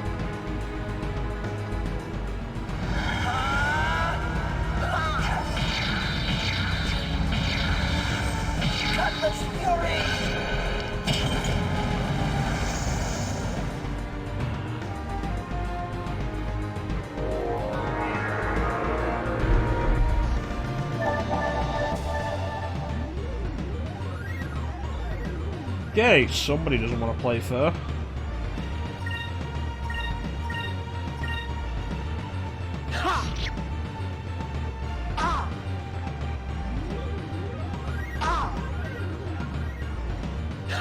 Yeah, hit him back.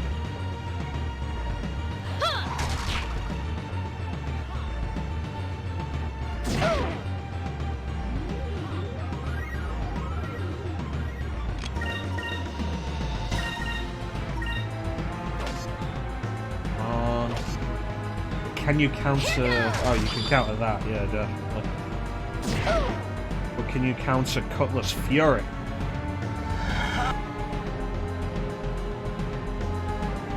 No. You can't. Oh boy.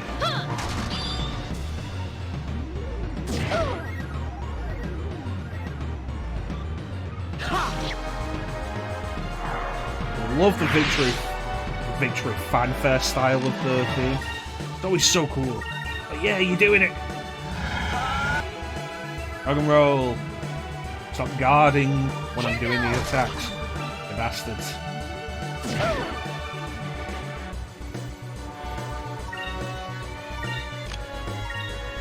God damn it.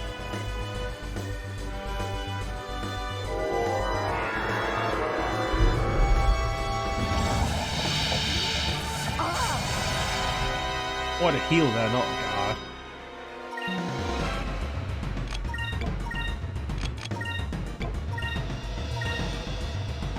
Bring it on. Let's try this.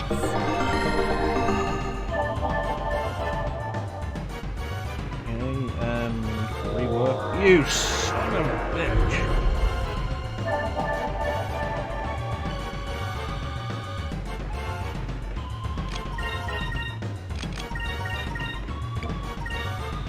Let's get that music playing again.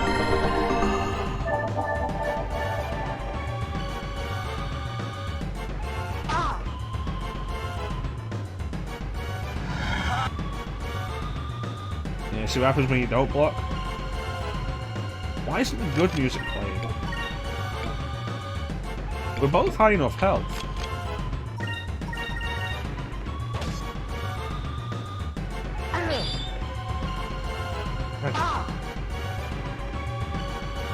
Here goes.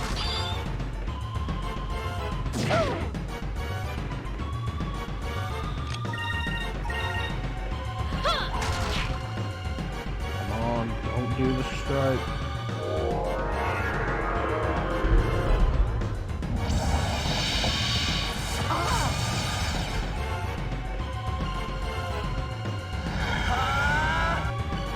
And that is the end. Do your victory pose.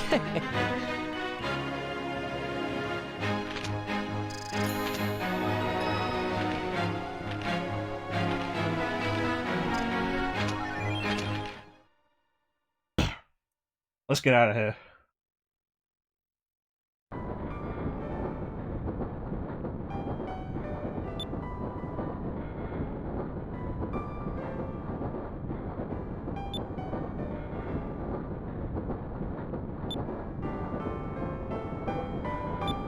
Well, jumping onto the train was for you. Coming here wasn't just for you.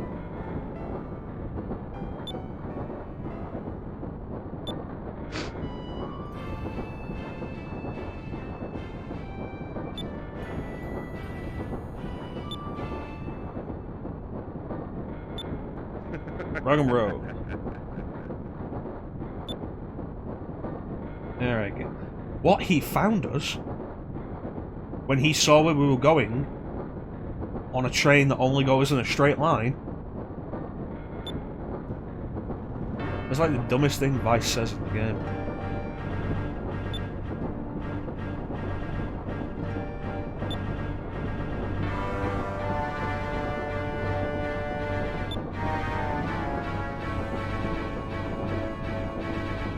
To be fair, it wasn't hard.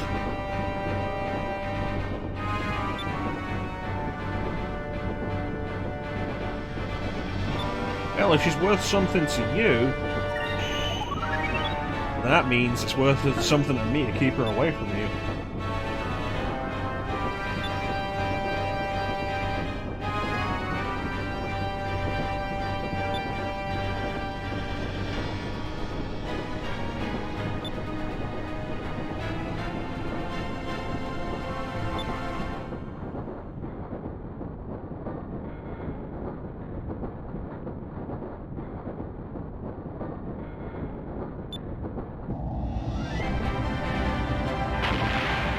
There we go.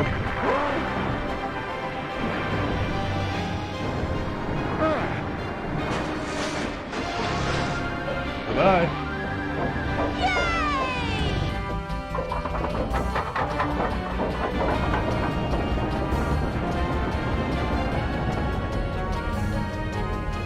That was a good shot. Hey!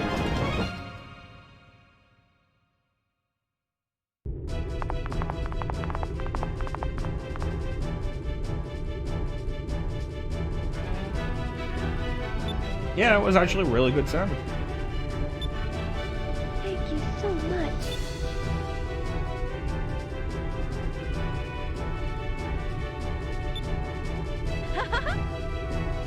Well, we're not exactly rescued her yet.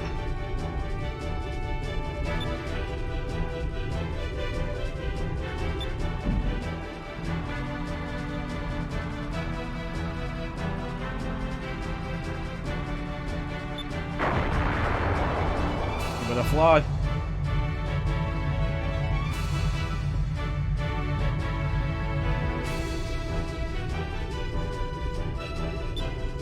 Let's go through them.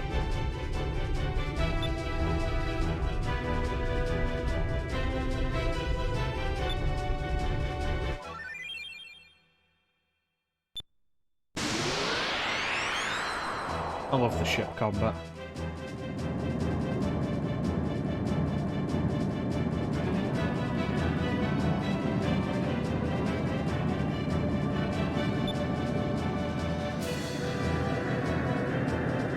Alright, can't fire the harpoon yet.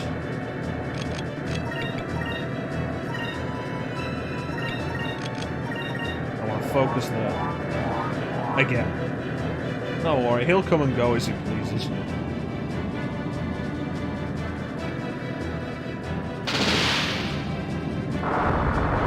It's not as obvious on the Skies of Arcadia Legends box, but there's a reason on the original Dreamcast cover that the main characters displayed Vice, Ica, and Fina. Cackle. Cackle's a good word.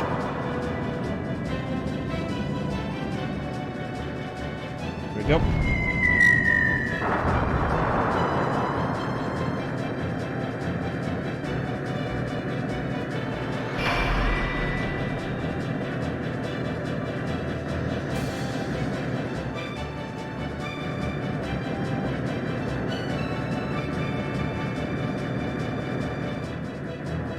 Line up the position.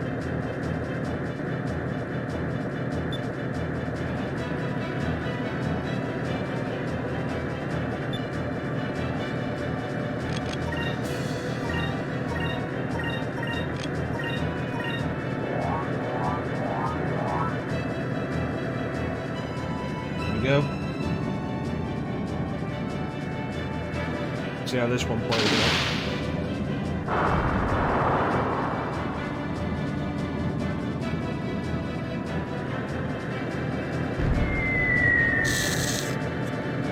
Another miss. This ain't going so great. Prioritize the harpoon cannon. See how this works. Keep up like this and it's going to wear us down pretty quickly.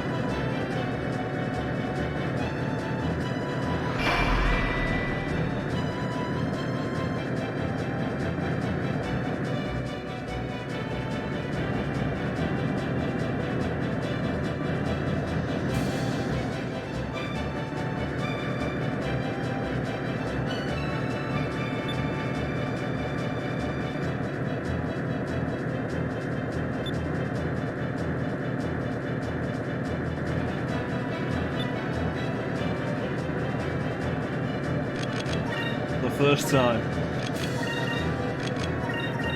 Let's fire the harpoon cannon.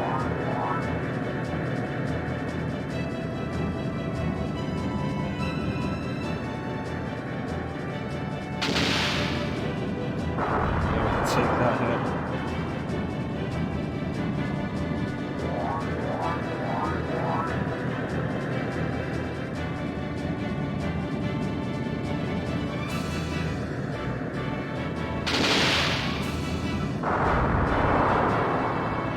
Let's throw something back at them.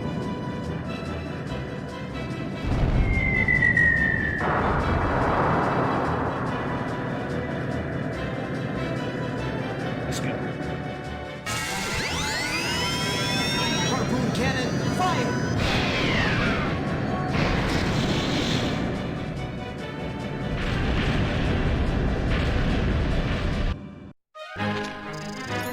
All you need.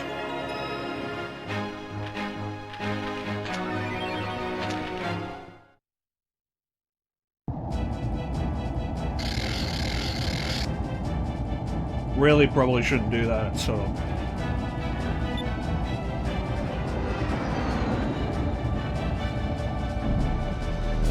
You know what? I really hope they don't shoot the cannons at us while we fly past the cannons.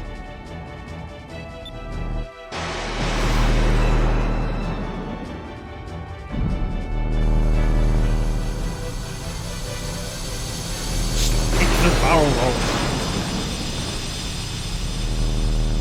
It's a good thing they didn't have any ships on the outside for some reason.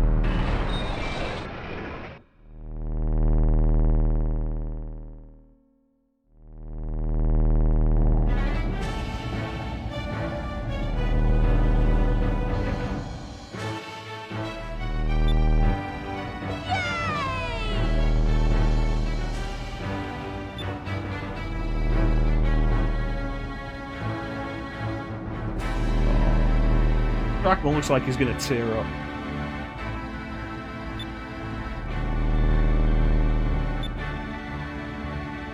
And then we never saw Valua again.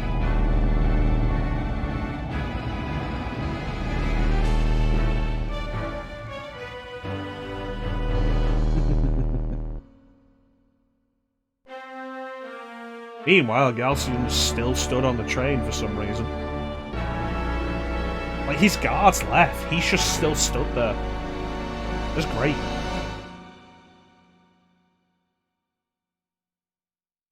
Best grumpy uncle.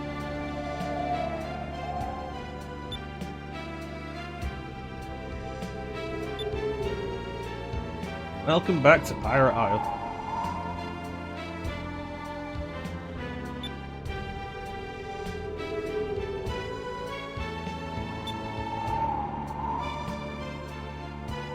Look at your mess.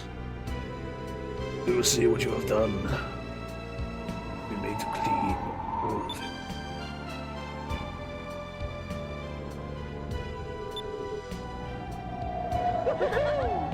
it. But now, like 6-7 hours in, we finally get the main quest of the game. Which, you know what? Some people will say that's a long time. I would say, you know what, it's shorter than Persona 4's intro.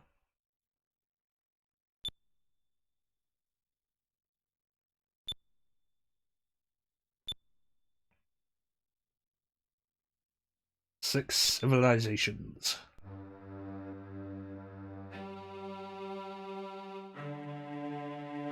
Green, red, purple, blue, yellow, and silver.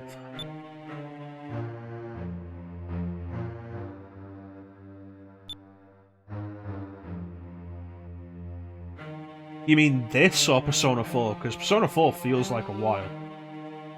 This, I think, works better because you're constantly doing something. It's not just sit through cutscenes for so long. It's like, okay, raid the Valuan ship. Raid the Valuan ship, go check out Shrine Island, and then go and rescue your crew from Valua. You're doing something through all of it. Persona 4's opening for a long time is you not really knowing what's going on, and endless cutscenes. Like, Persona 4 is great. Its opening is incredibly slow.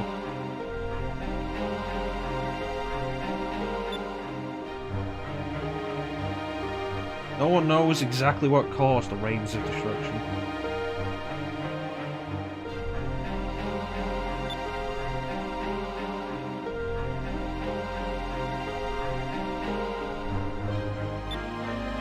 Pretty much. I don't think Persona 3 is as bad with how long the intro takes as Persona 4. Persona 5 tries to mitigate it by having you go into the dungeon a bunch of times during the opening. Which isn't too bad, but like going through it a second time, you really feel how stop and start Persona 5 is. Persona 4 is less stop and start, it just takes longer to start.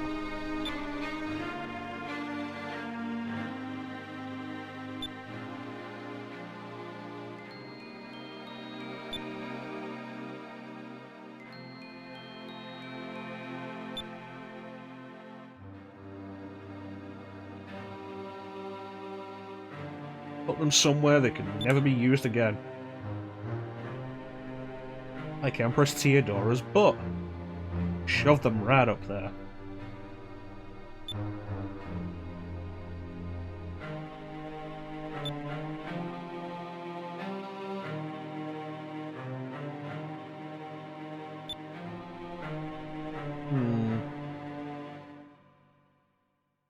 Okay.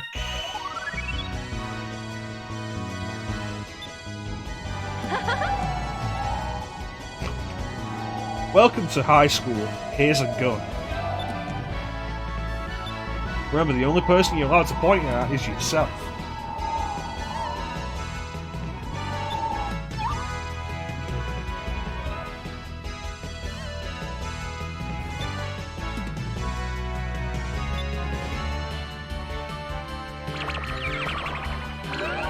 Pupil! It's a rad armband, no question. Well, that's the thing, isn't it? Like, you start Persona 3, you get to the dormitory, and Yukari walks down, and one of the options you can take is like, is that a gun? And she's like, don't ask me about that. And it's like, okay. Don't shoot me.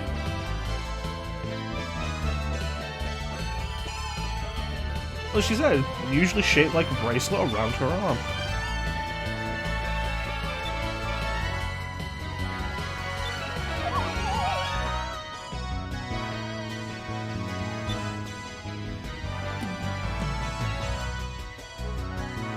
Yep. It's amazing that Yukari's entrance, like borderline threatening you with a gun, is more appealing as a character to me than Junpei's entrance. Which is him walking up to you in class and saying, hey, you and Yukari, eh?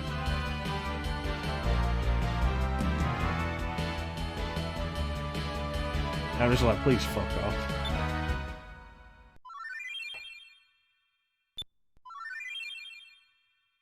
There we go, Silver Moonstone. Alright, now I saw the moonfish in the cutscene. Where was it? Come here. Nice. Which also reminds me, I want to give Fina this moonberry immediately because Lunar Blessing is super useful. And we may as well give her Lunar Glyph as well.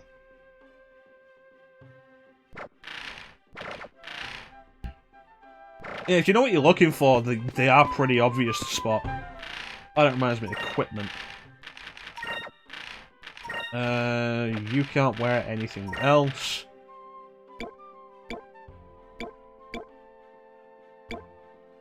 Yeah, that's not worth the decrease in will and magic defense. Fortunately, the ladder has been repaired.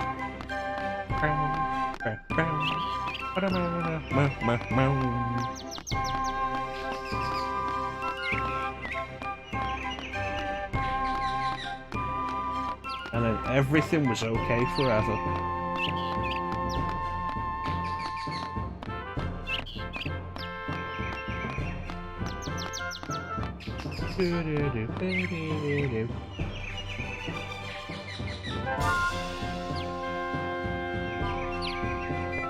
I don't think there's anything else around it. Wait, no, there's a moonfish somewhere else, I remember. It was in the cave. Welcome back, Sina.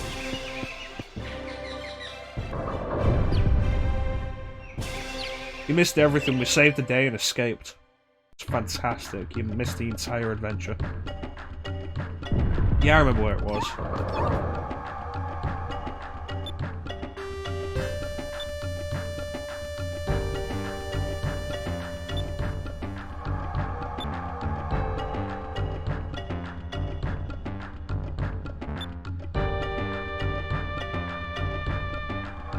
This is actually a fun thing. You can see the sparkle around Moonfish before you can actually see Moonfish. So when we started the game, when we first came into the cave, I was like, hey, that's a Moonfish over there.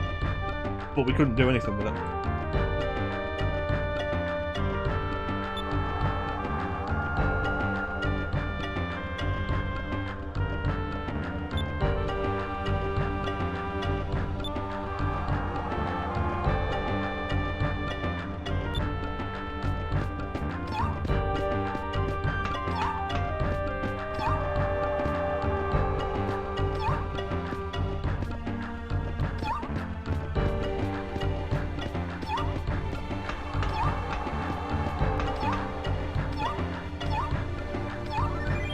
There we go, a champ.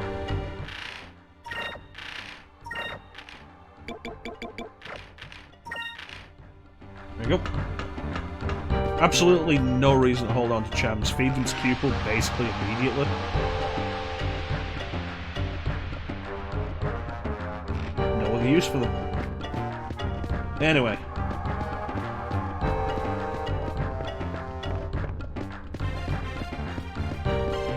There it is.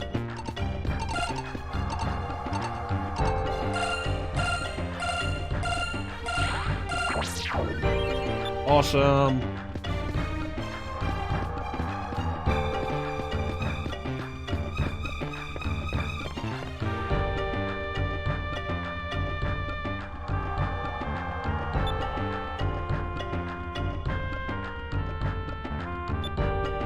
That reminds me, I should probably get some more Sacred crystals. I burned through a bunch of them in Valua.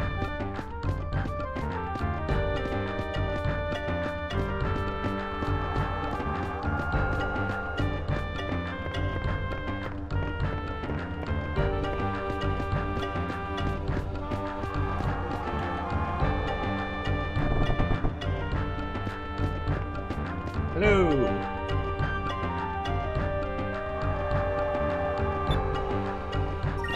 Vice the Determined.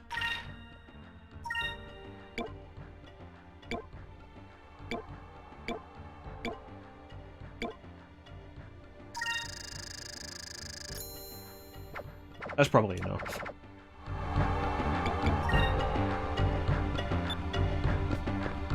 Goodbye.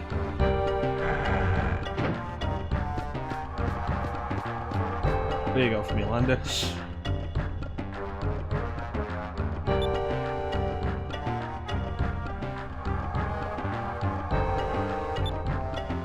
Let's go to NASA. Yeah, there it is. Vice the Determined. And the goal of this playthrough is to end on Vice the Legend. The ultimate rank, which in the original was basically a simple case of numbers to achieve.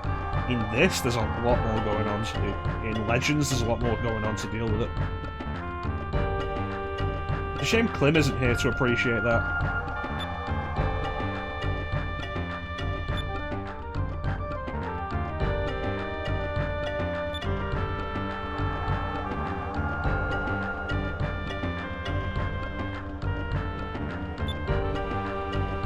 Anyway.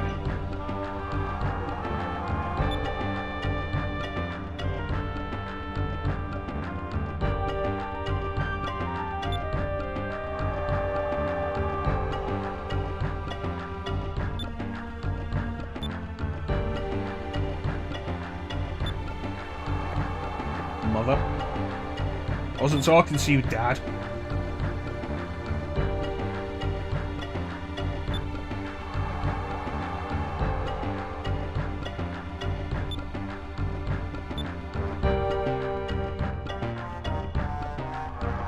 All children have to leave home eventually, it said so on TV.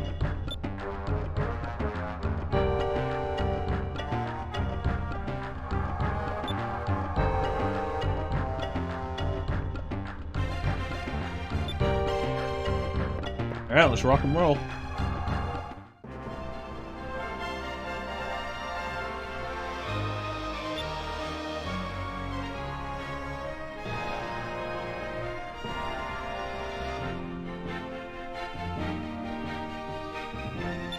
The big question now is, like, what's stopping Valua from just coming right back here?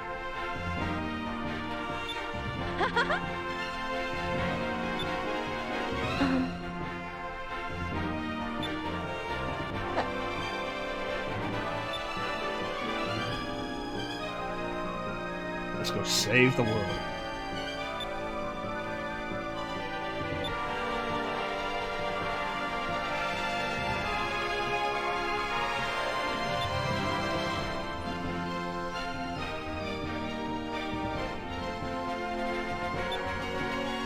Let's go see what's out in the world.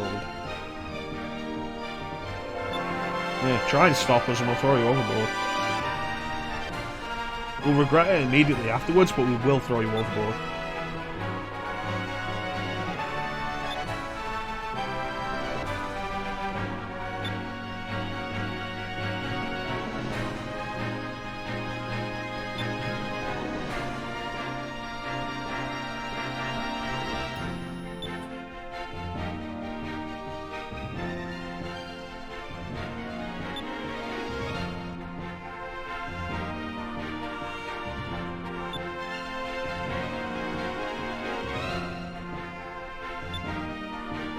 Pretty good chance, you say.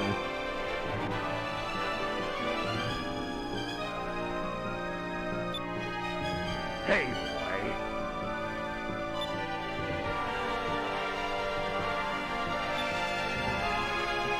It's probably worth noting how Fina didn't ask Drachma to come along. She was like, Vice, Ica, will you come with me on my journey?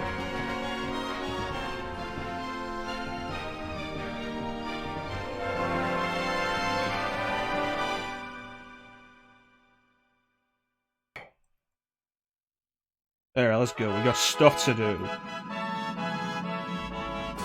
not entirely sure what moon we're actually under here. Just keep hijacking Drachma's ship constantly. I wonder how Drachma feels about that.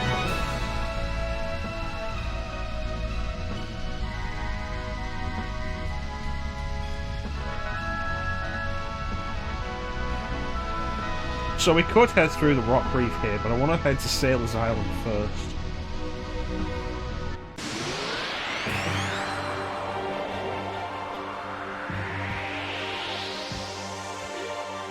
Here we go. All party members. Get it going. Red, blue, and silver. I'm sorry, purple, blue, and silver. Means...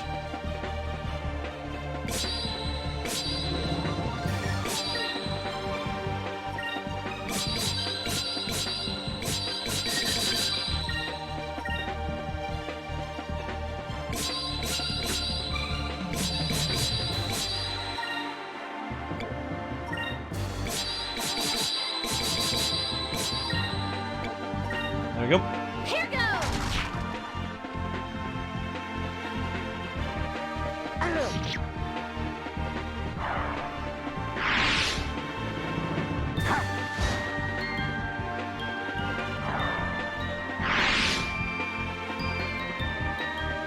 They're gonna let him go until after Vice has paid for all the damage.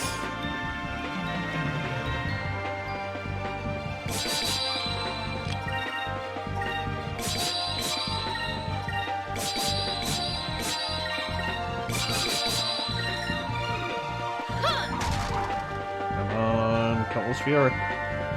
There it is. Surprised that Looper didn't try to run.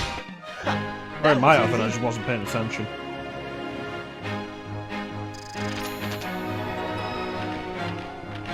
I forgot Fina starts at level 1. God damn. Thankfully, she catches up pretty quick. Furia and Rizzo.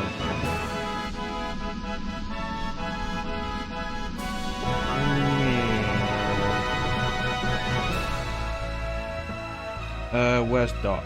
Is that Doc? Pretty far from Sailor's Island there, Doc.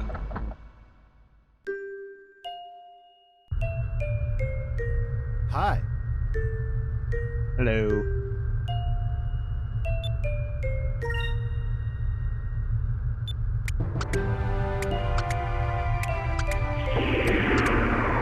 Getting bigger.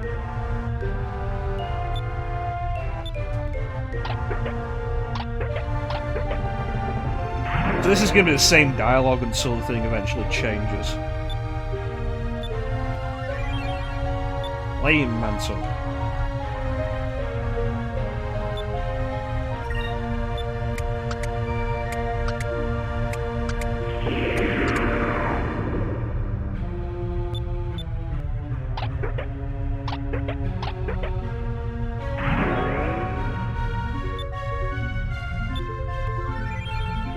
Gem of Fluidity. Bye-bye. What's that? That was the last of the moonfish. Get off the boat. Alright, flame mantle. Let's see.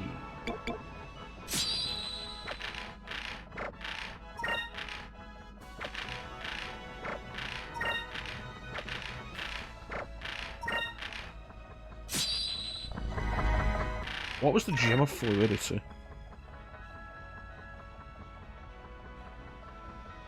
You know, knowing gas belt, it wouldn't surprise me.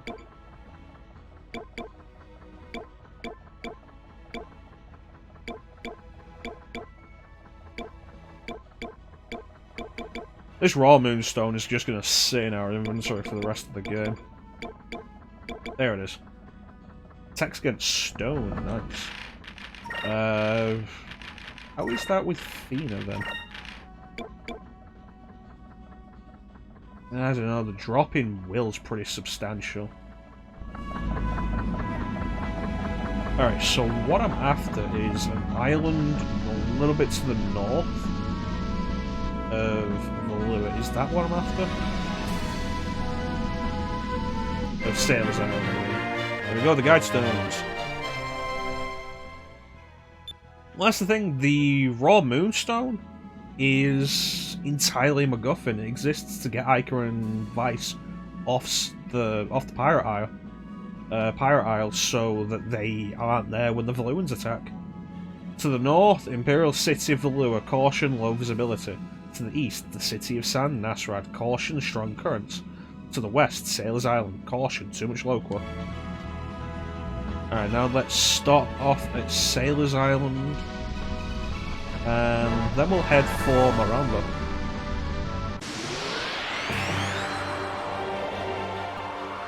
And everything will be okay forever. What do we got? All blue? All blue.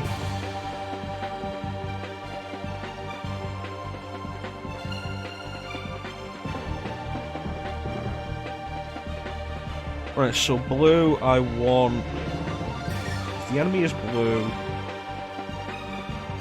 Green or blue. Just wanted to double check that. I know about the green, it was like purple. So, let's have everybody on green, because the sooner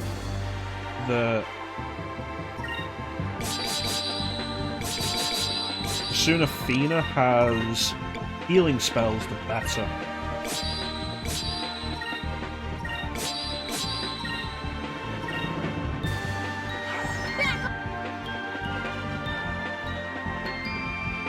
Nice.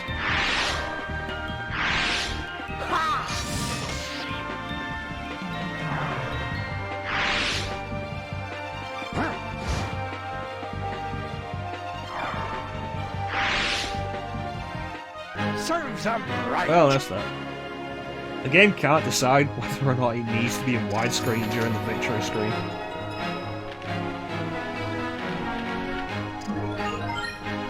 There we go. That's Sakura.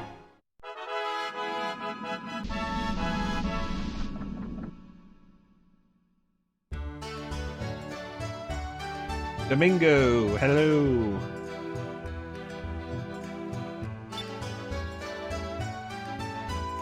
Oh yeah, it reminds me, Chansum, when we got the hook hand, you were like, where'd you get the hook hand from? Sailor's Island? I didn't pick it up. Is it permanently missable? I was in the weapons shop in Valua. You can also buy the hook hand there. My guess, like, I don't know why it's doing that at the end of battles, but my guess is at the beginning of battles, there's a particular screen dissolve that it has is only coded for the 4x3.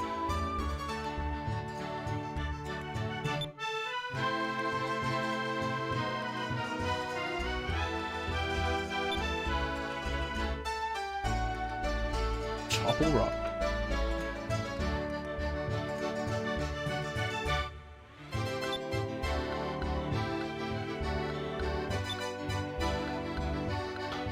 So Domingo is basically who you're competing with for discoveries. If you leave the game too long, like you go through too many story events before reporting a discovery, Domingo will have found it and reported it first.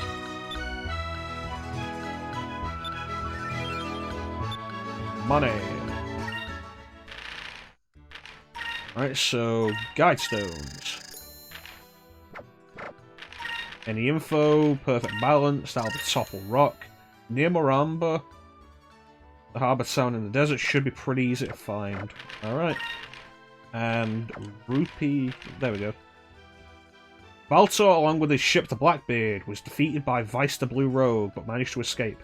Thanks to Vice, the trade routes through Nasir and Mid-Ocean are much safer. Rumour has it Baltor has sworn vengeance against Vice. Rupee of the Larso clan. He is the legendary leader of the Larso clan. The former leader recently passed away, so it was thought that they had disbanded, but they have recently attacked Maramba. They are known for fierce strength, so prepare to defend and heal yourself.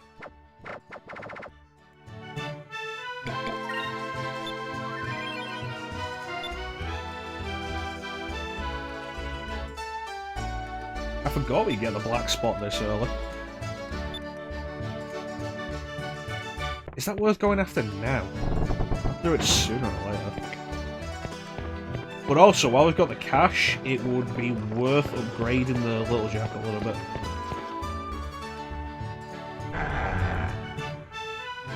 Hello.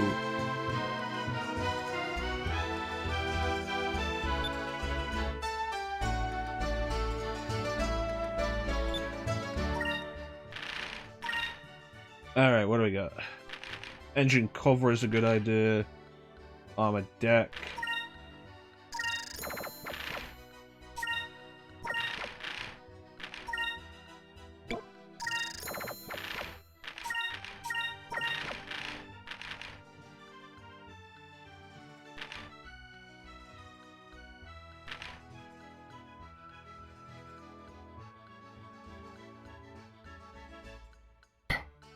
So the same hit percentage as the main cannons we've got, but everything else is better. It's more powerful than the standard cannon we've got, but the hit percentage is less.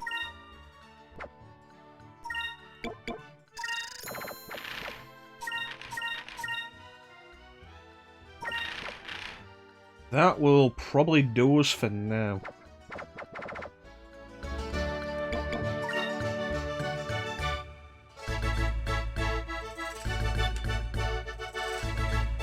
And if we're going to go and deal with the black spot now, then I definitely want to save.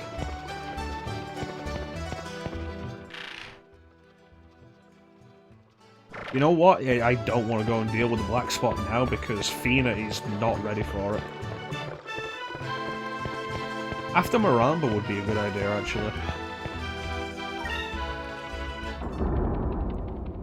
Unless I wanted to do a little grinding, but I don't. Alright, let's go!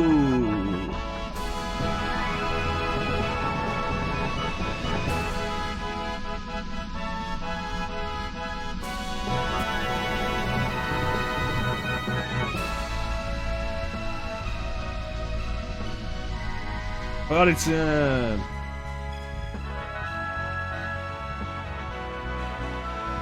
Let's do a little discovery work before we land in Maramba.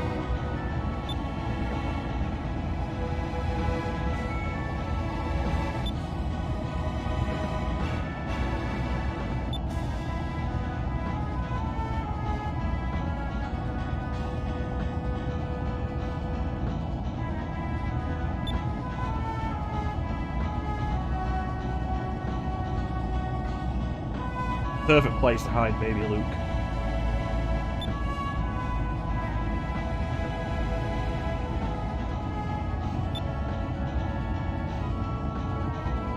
It's interesting that Vice's hair is the one that bursts into flames, when Ika's the one that has the most of it.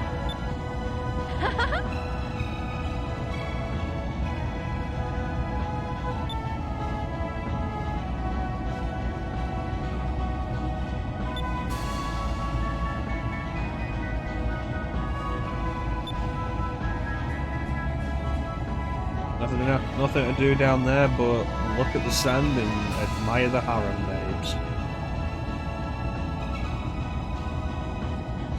Yeah. I mean, Vice is just the dark, so it can absorb more heat, Whereas Icas and Venus is probably too light coloured to really take in too much heat.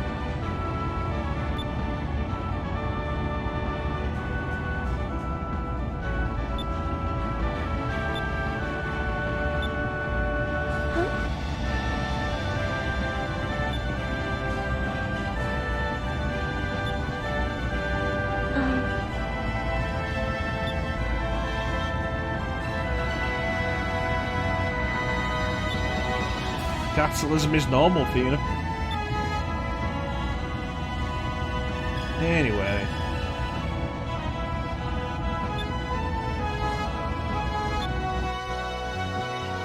Drachma is officially too old for this shit.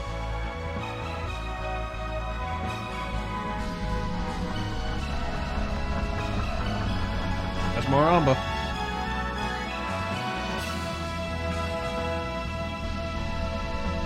I forget where Topple Rock is, but we've got the floating oasis here to discover. There's a black pirate ship there that we can look at. Let's get hunting. Wandering Lake. The truth behind the story of the disappearing lake is even stranger. Temperature differences make a large bowl of rock float above the desert sands, holding a lake of clear water. Once the water cools off, it settles downward again.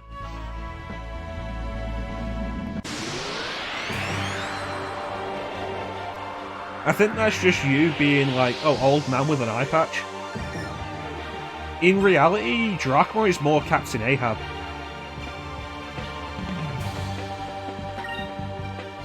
Okay. Purple in the desert. Okay. Yeah, Drachma is more Captain Ahab, and it's incredibly obvious from the minute you meet him. What's that? You're searching for the largest arc whale in the land? Boy, I hope that quest doesn't end up leading to your death as you finally begin to respect the beast. Is that how Moby Dick ended? I don't know. Probably, maybe. It's an apocryphal tale, I know that.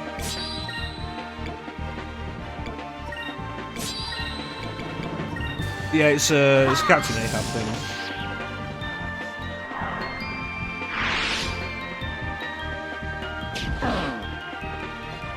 Jansen, I want you to go to your room and think about what you've done.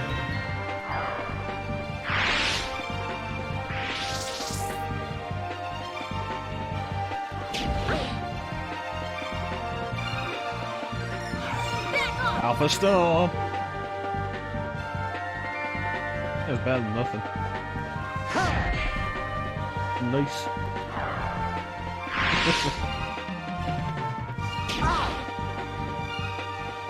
Yeah, if anything, Drachma is more the traditional appearance you get from pirates.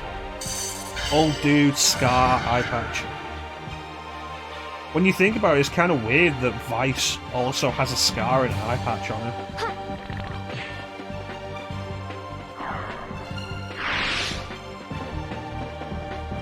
But of course, Vice's eye patch is eyeglass, which he basically uses as a telescope.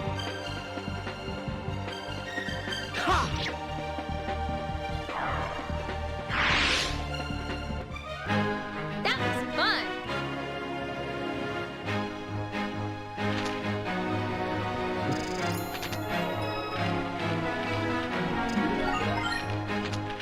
It'd be an interesting lesson to learn, wouldn't it, as somebody who has to climb around a ship a lot? Like, maybe don't fall.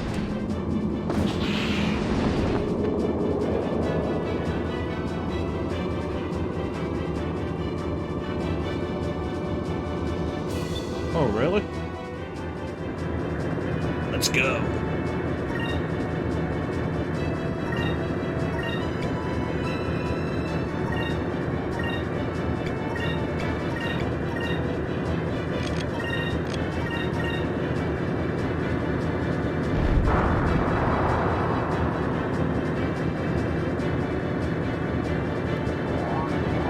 It's reasonable. People get scars at whatever age.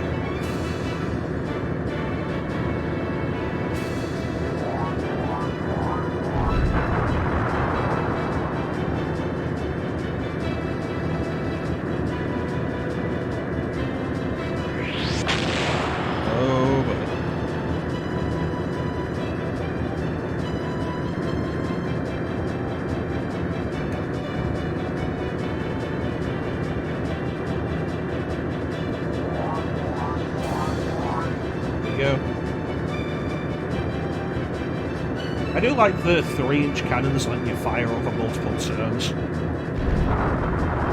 When used right, it can be really helpful. And of course, there's a torpedo you launch early, which will then hit on a later turn you can use to combine with additional damage.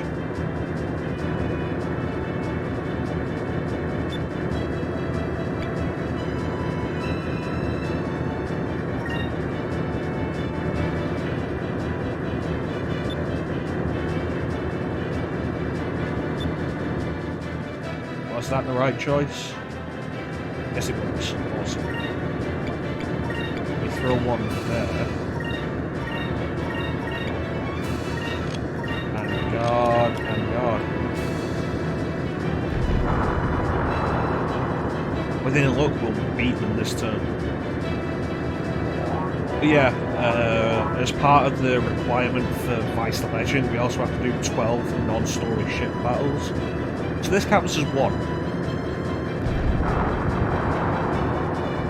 Wow, that did basically nothing despite being 2 hits. That was weird. Oh, it guarded, okay.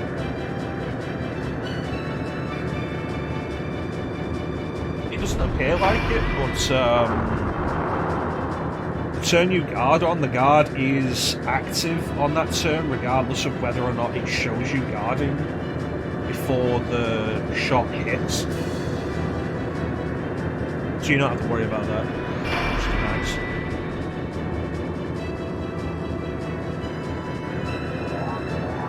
There we go.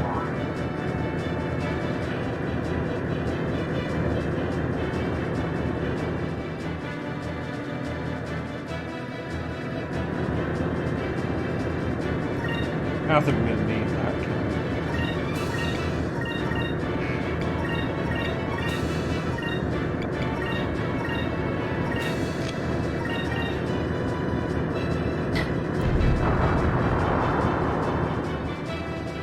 Yep, that's one. Also counts as experience.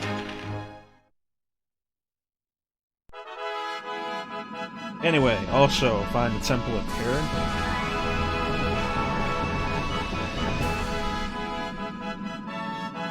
I'm not allowed to discover the Temple of Piran yet. There we go, I found the Temple of Piran. A stone building thought to have been created by an ancient dynasty.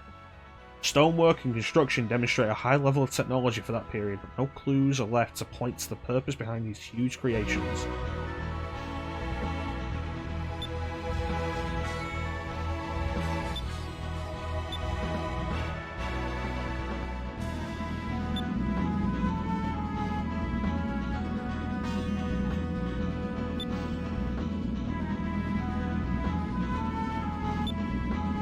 And there you go. That's what happens if you come here before going to Maramba. Topple Rock is near Maramba was the clue. But it didn't have a specific direction.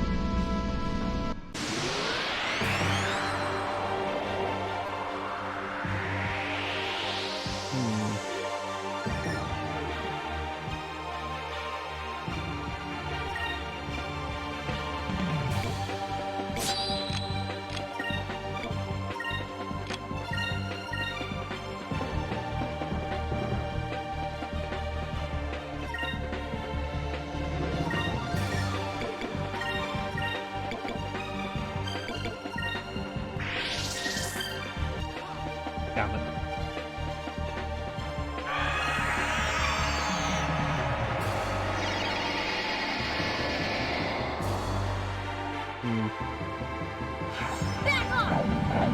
Yeah, I thought that might be interesting for anybody who's aware of this game to see.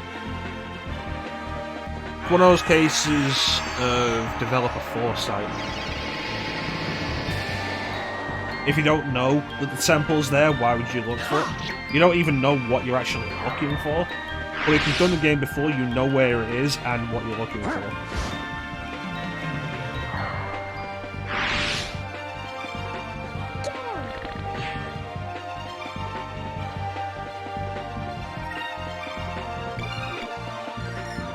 yellow, huh?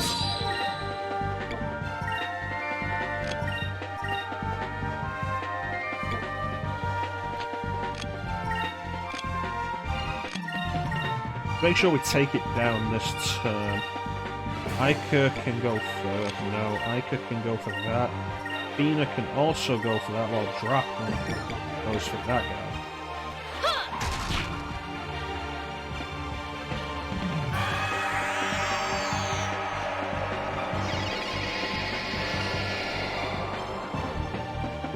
There's more experience at the end of the day.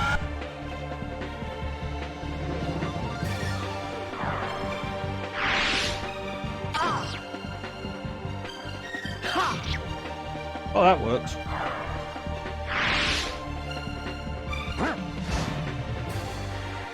How much damage is Fina gonna do on her own? The answer is always not that much.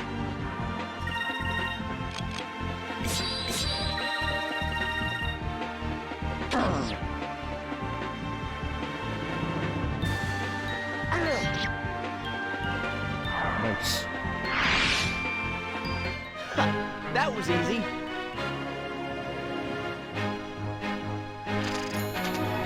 Another level up for Fina, which I appreciate.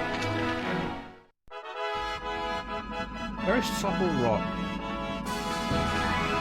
If it's near Maramba, I wanna... There it is.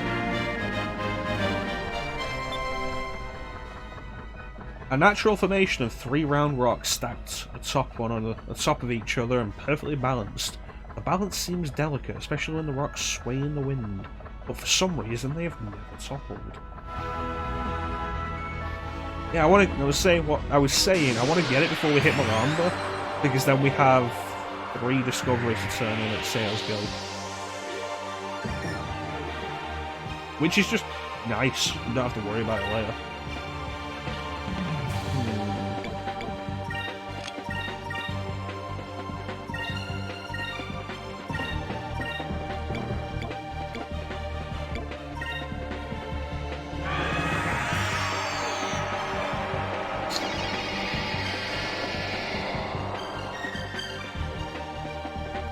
One eye can make you move.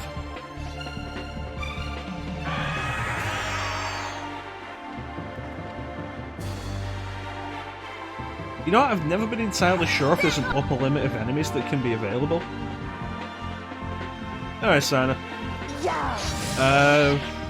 Not sure how much longer we're going to be here, but we should be here when you get back.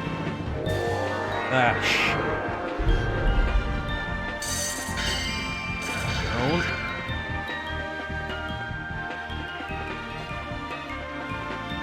Come on, Aiko, where is Alpha Storm?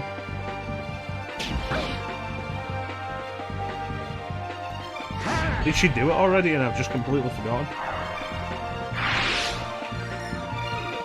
Over there. She must have. Yeah. Well, that says a lot for the state of mind.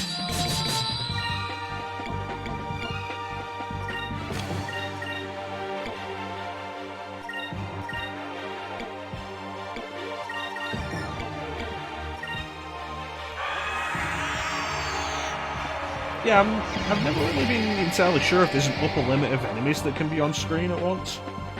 Or in the battle at once. Something to consider.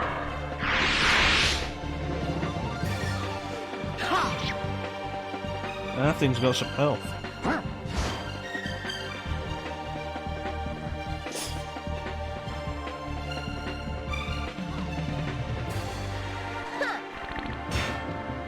Nice, critical.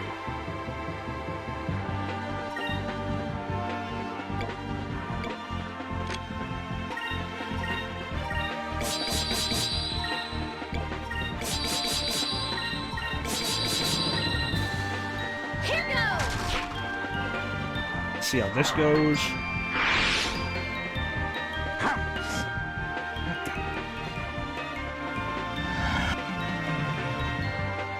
You know, it's probably worth grinding silver experience out there. That was fun.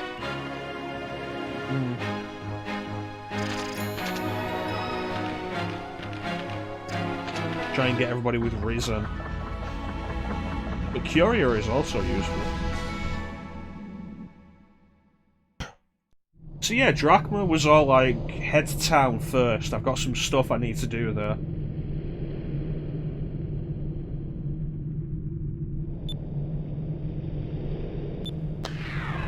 And what I meant by that is drop you kids off because I'm too old for this shit. Like, the specific phrasing was fantastic. Am I blurry again?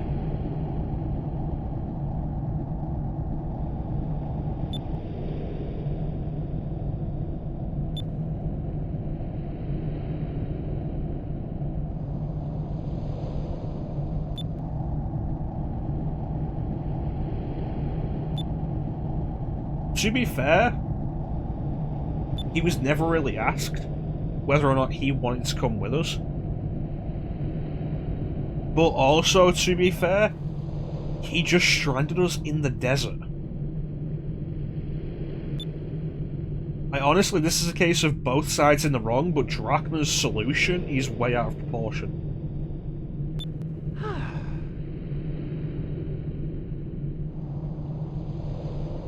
I think I want to get to the Temple of Pirin before we call it tonight. And we have in Maramba 7 chests.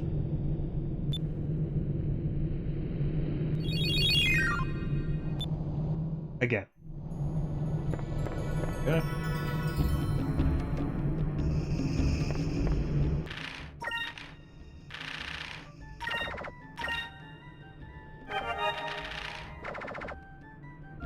Alright, let's turn in the discoveries.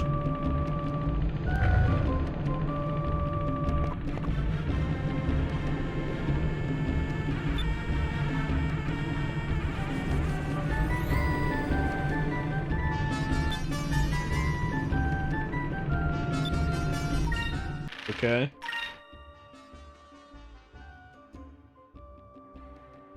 That could actually be pretty useful in this area.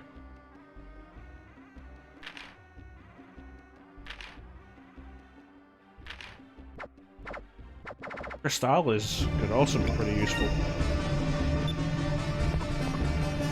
Anyway.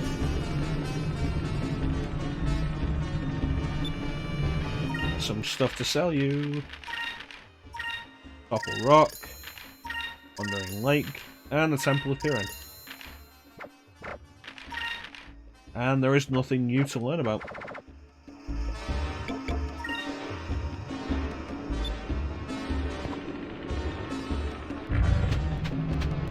Let's go find those treasure chests.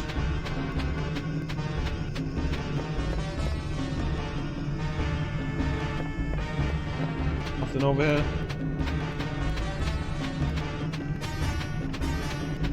Compliment the soundtrack from earlier.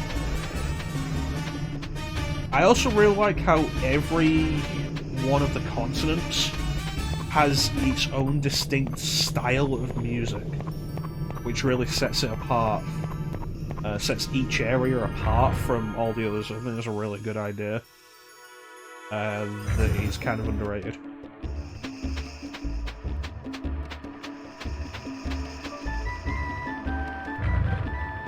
Weapons.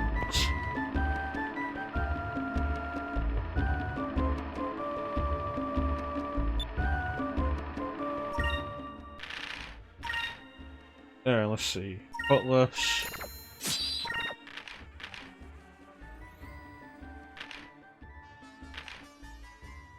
Plus 10, 1, 10, 5. 11 and 2. Agile Robe, I think, could be better for Fina then.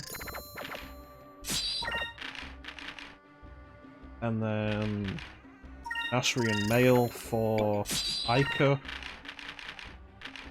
And I think that's good.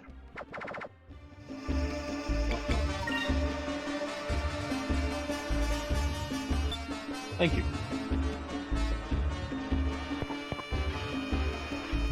Okay, chest on the roof.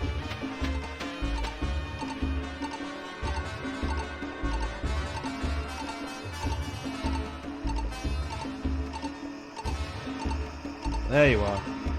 I know I have to be on one of the roofs to get to that.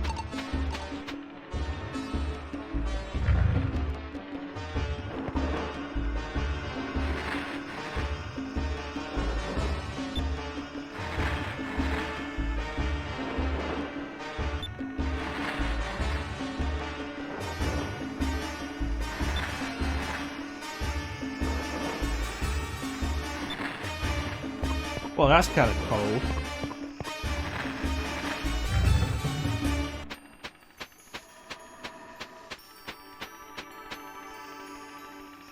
Item shop. Got any goods for me?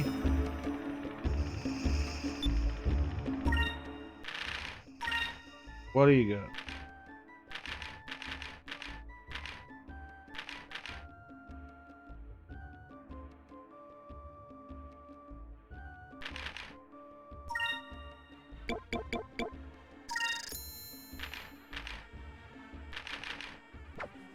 I think we're good for everything else.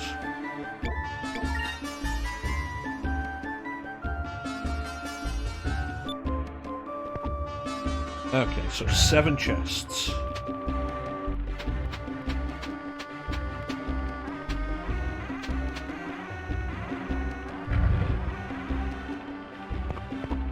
Nobody here? Nobody here.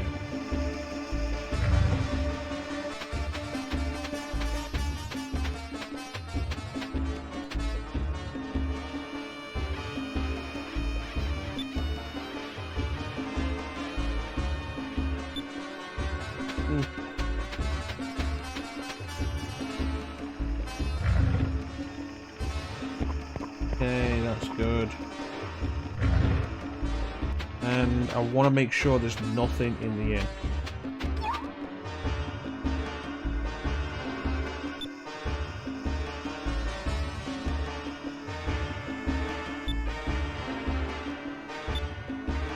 Yeah, it is a pretty warm welcome.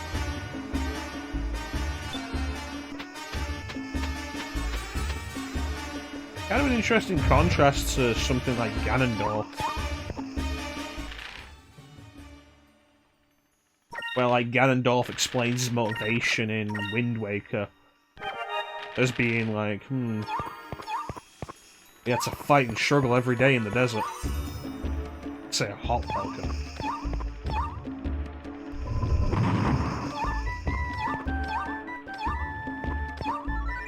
There we go, a champ. And there's a box.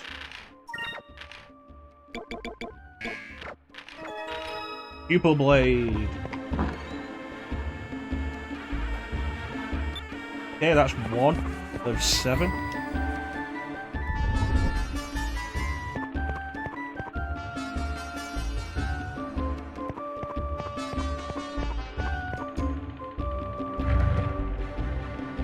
Okay, now we're gonna get the Dabu and go through the rooftops. Then we'll head over to the other side.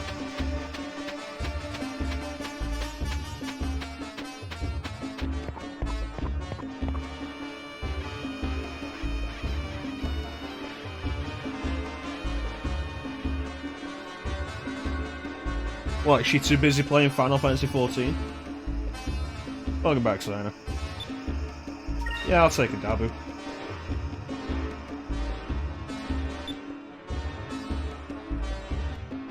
Do you think Cupil is a Pokemon then? Or like a Pokemon? Okay, anything over here? Correct, yeah. I mean, if she's busy in a dungeon, fair enough, I guess.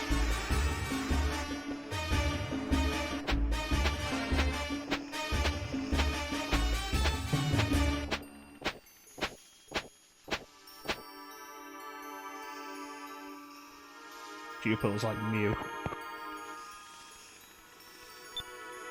I'm probably never gonna go around to Pokemon at any point during this stream. As I don't even want to put it as a point reward because I just don't want to play Pokemon.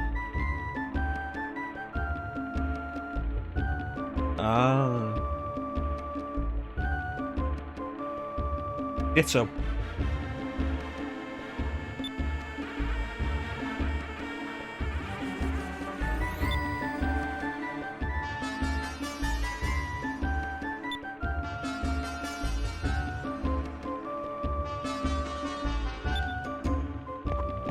Okay, cool story, bro.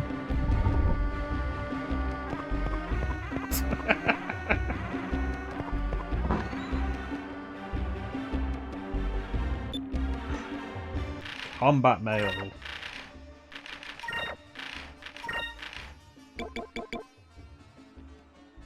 Attack up by 5, but defense down by 8. Will up by 5, but magic defense down by 3, so I'll leave that. But can anybody else wear it? Yes.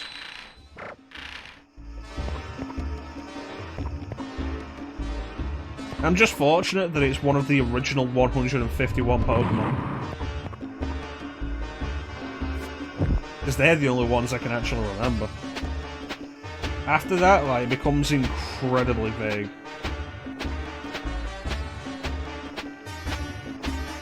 Yeah, I'm probably never going to do a Pokemon game properly on the stream. I have no interest in them. Especially the RPGs. Like, maybe one of the spin-offs at some point, but probably not. Slipara box. That is, I think, 3 chests. I knew I should have been marking it down. Yeah, not even like as a point reward. I have no interest in them.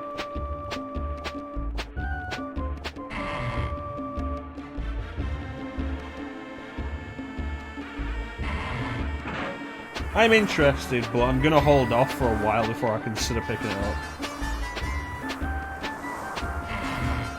I think Pokemon as a franchise is full of potential. I think Game Freak wastes the potential. Which is why the spin-offs at this point are the only thing I'm interested in. Or... like Pokemon Snap, and Pokemon Ranger.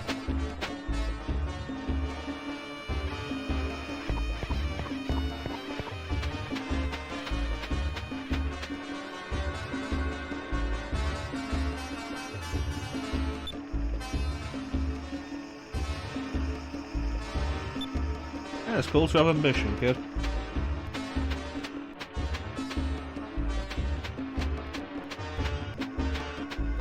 I never played Snap as a kid. Emulated it a few times, and then I never actually owned Pokemon Snap until I got it on the Wii U Virtual Console.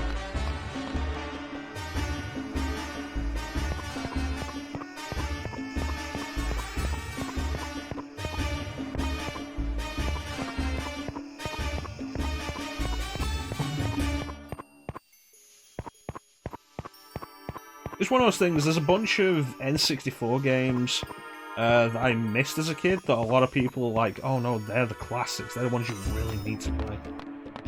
Like Banjo-Kazooie, I never had that.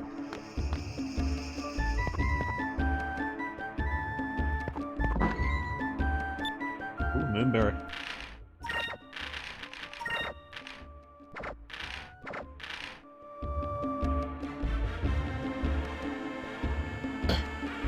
I ended up with both at different times.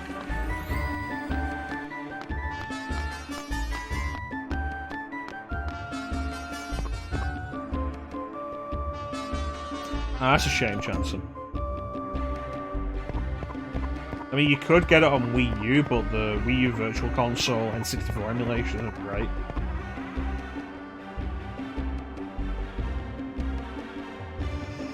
I think that's 5.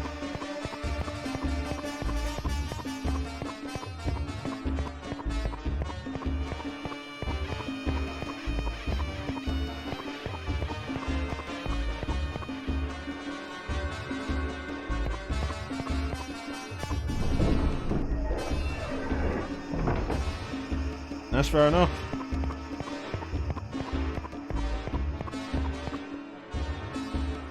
Yeah, there's a bunch of the classic games that people are like, oh, you had to play this as a kid. There's like a bunch of them I missed, but I did end up with some of the ones that are also like.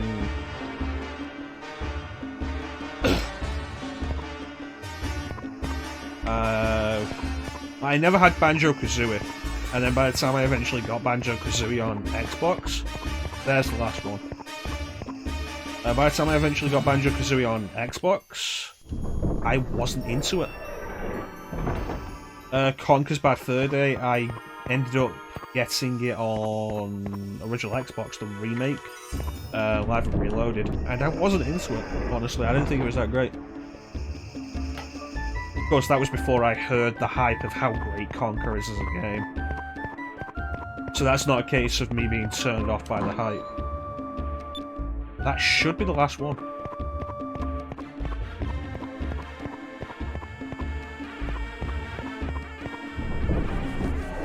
What did I have? I didn't have Paper Mario as a kid. I didn't have Pokemon Snap.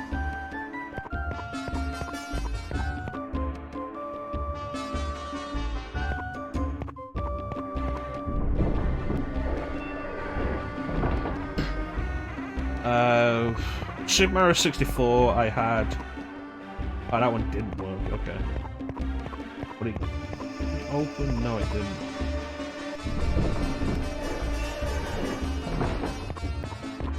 Super Mario 64, Mario Kart 64. It's also expensive for rare game now, Chance, and that's outright stealing from you. Stealing substantial value from you.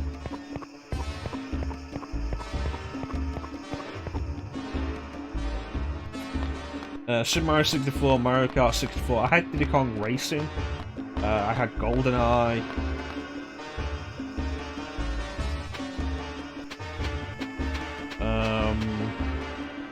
Ocarina of Time, Majora's Mask. Castlevania 64. Castlevania 64. Which I think I probably played before Symphony of the Night.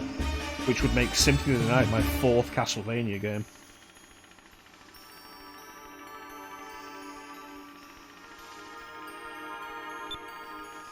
Yeah, there's no way you're gonna get it back. Pain in the ass.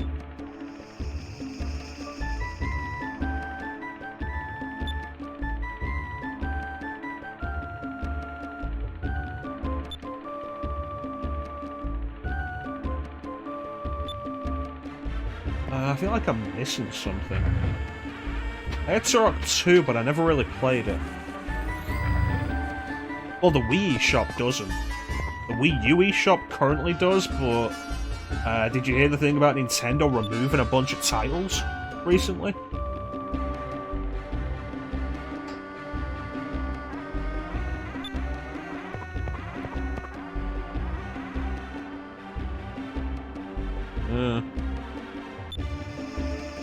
I didn't look too much into it because I've got everything I want. And it was just a headline I saw in passing.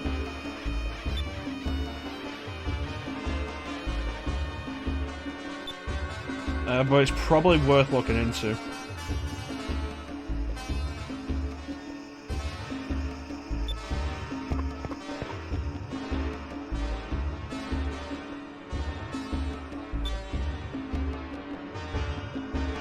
Yeah, I heard Netflix is being removed, which isn't a big deal, honestly. Who's watching it on Wii U? It's kind of weird.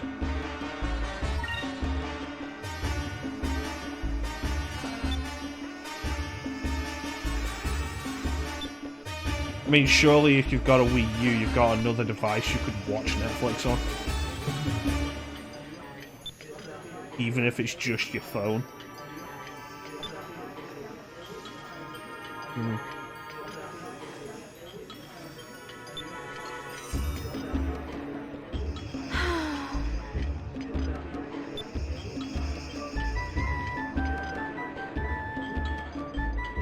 For twins.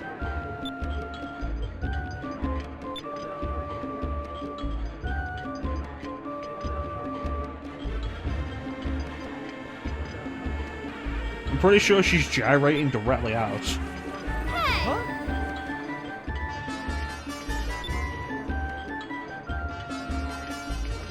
Oh, why'd you say that, Zeke?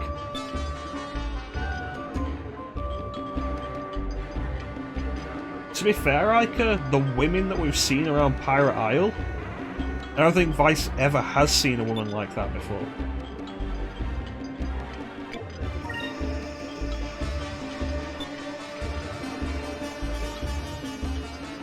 Is it a bit right? Okay.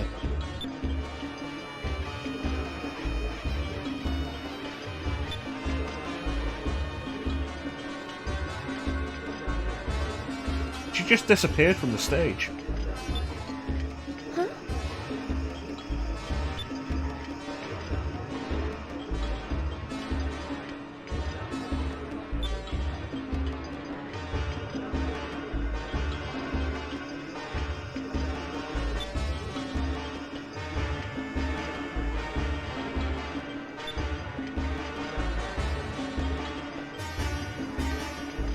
What makes you think we're air pirates?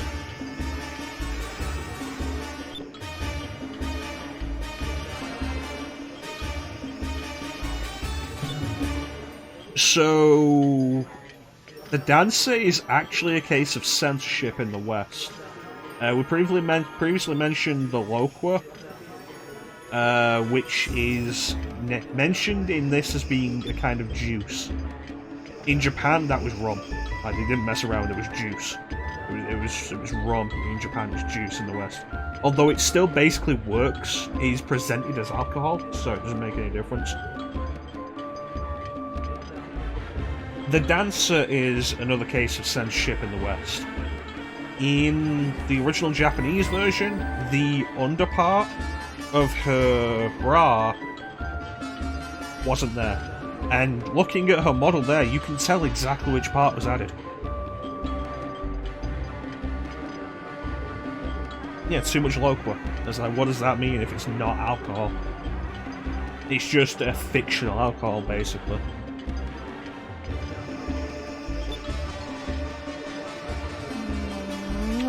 But yeah, if you pay attention to the... You don't even have to pay that much attention. You can see very clearly on the model where it was added. The strap connects in the two pieces. In the original Japanese version, that wasn't there, and there was plenty of underboob visible. There's not a huge amount of censorship in the game, but the ones that I remember I do want to point out. I think Dine might smoke a cigar at some point in the Japanese version, which was removed for the Western version.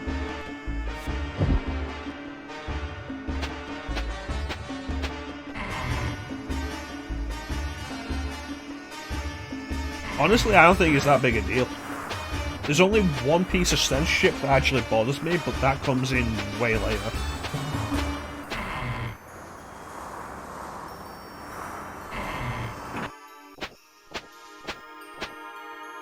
Which, you know, I might as well say the context. A character grips a sword, and in the original Japanese version, their hand bleeds. But in the Western version, there's no blood.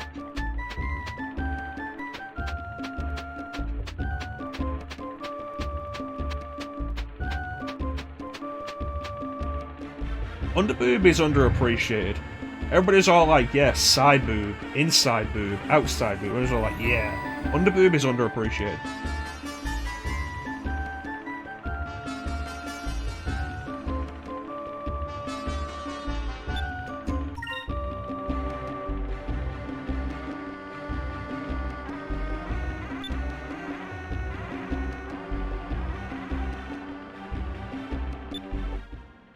Since you're a friend of Belena's and this is a story nap, you can do it for free.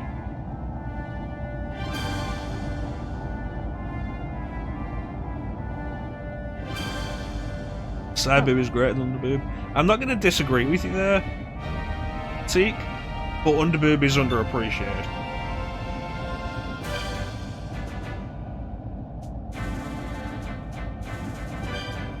Well, you probably shouldn't have left the kids there.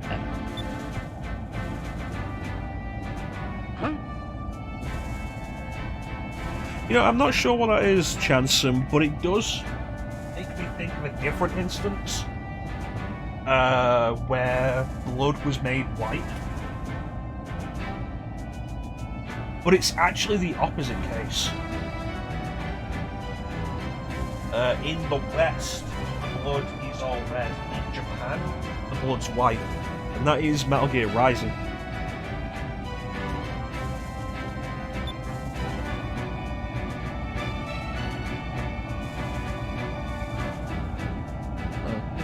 That looks like a lynx.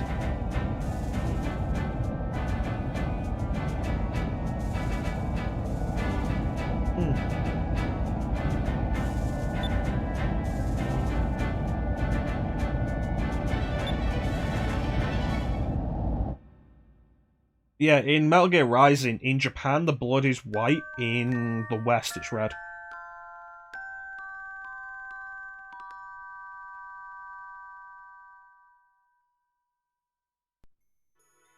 Okay. Is it a case of they changed the blood to be white so it comes off as sweat like it did in Mortal Kombat for the Super Nintendo?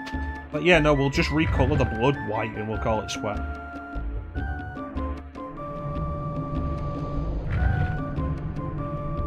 There's actually the blood situation in Metal Gear Rising.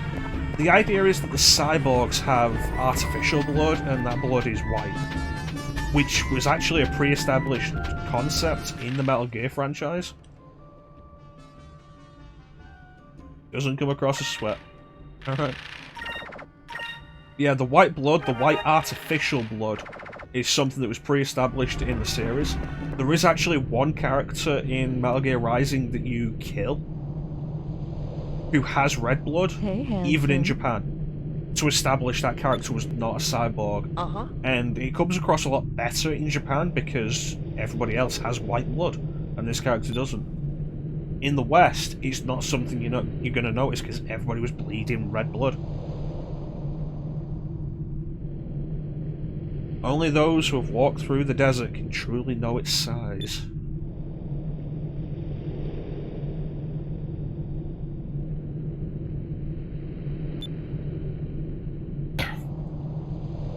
Yeah, it's an interesting concept, and I prefer the Japanese idea of it, because it makes the reveal that this character wasn't a cyborg much more obvious, without being like, oh yeah, no, in your face.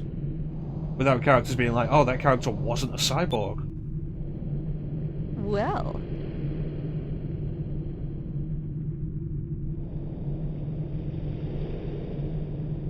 To be fair, if I was dying of thirst and somebody offered me, like, green water, I would ask where it came from first. And if it smelled a little bit weird, I would ask where it came from first.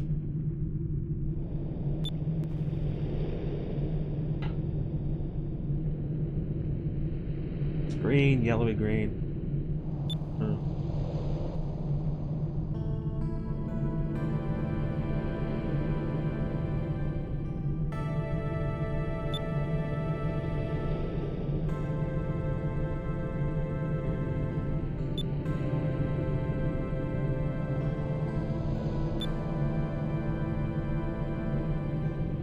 Well, that's the thing.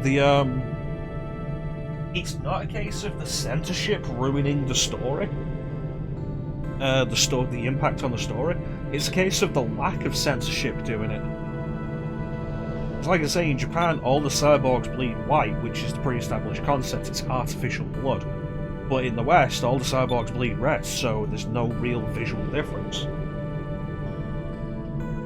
The censorship helped the story implication more than anything.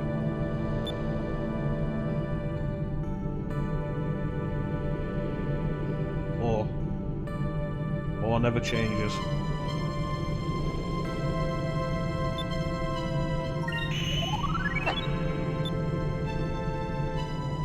It's worth noting that Aika asked Belena why she was helping us, and Belena didn't actually give an answer. Yeah, reverse censorship. It's the thing I've said before about stuff like the 90s superhero cartoons. They were censored, and the censorship in a bunch of ways actually aided the creative process, because they had to find ways around it. Like, in the 90s Spider-Man cartoon, Spider-Man was never allowed to punch anybody. And so the animators and storyboard concept artists had to come up with more interesting ways for Spider-Man to fight enemies. He was allowed to kick them, he wasn't allowed to punch them. Weird. But in the end, the fights were always more visually interesting and dynamic because of that.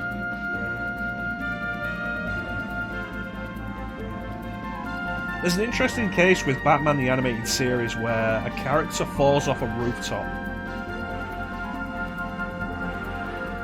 And originally the idea was they fall off a rooftop and land on a police car.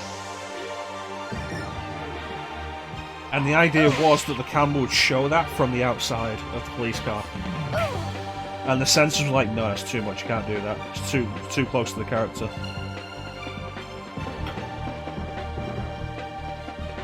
And so they decided, okay, we'll show the landing from inside the police car, from the back seat. And so the person lands on the car, boom, and the camera is inside the police car, and the censors are like, yeah, that's fine. But as an idea, that is actually way more impactful, that you see it from inside the car.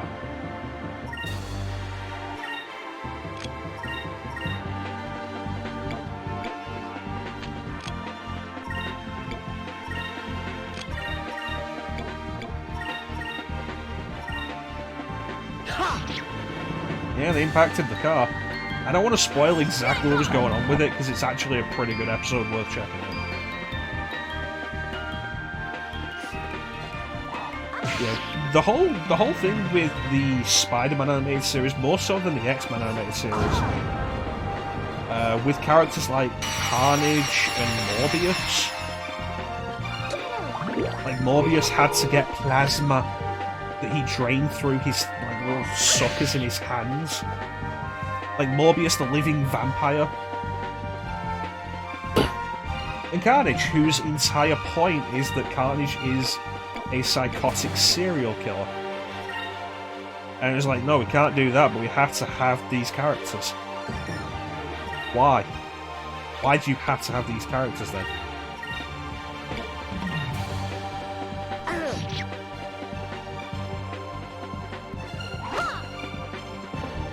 Plasma. It was also less obvious, but it was still a case with X-Men. And god damn. And has been a case in every animated X-Men feature. Of like Wolverine. Wolverine is never allowed to tear up anybody who isn't a robot.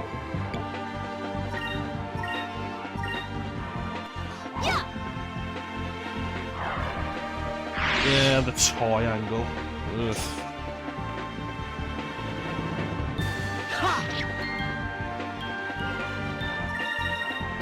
Here goes!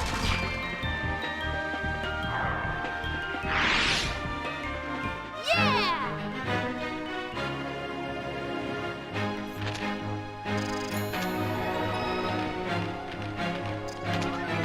That was actually kind of a thing that made X-Men Origins Wolverine stand out, the game.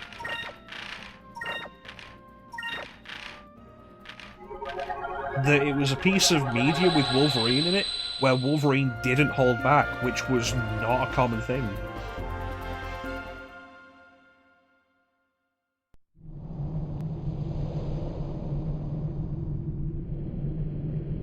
PS3 and Xbox 360 versions, at least, it was the best thing about the movie that we got that game. It's not amazing, but it's a solid enough hack and slash with some decent enough fan service.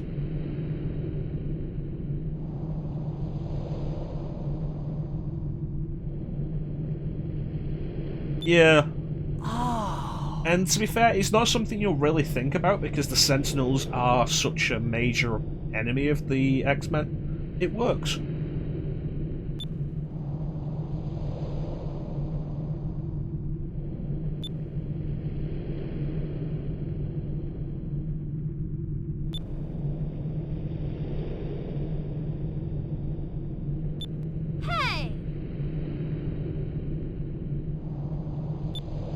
To be fair, Ica is more dressed for battle.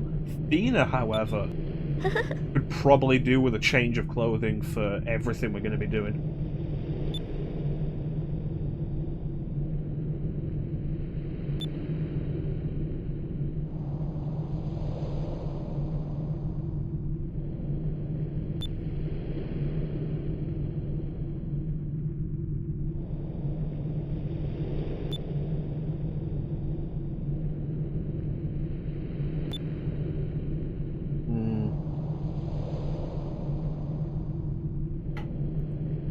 Yeah, like, in a lot of ways, the censorship at that point actually contributed to the creative process. It was the idea, generally, that I've thought of for a while, creativity, limitation breeding creativity. Here we go.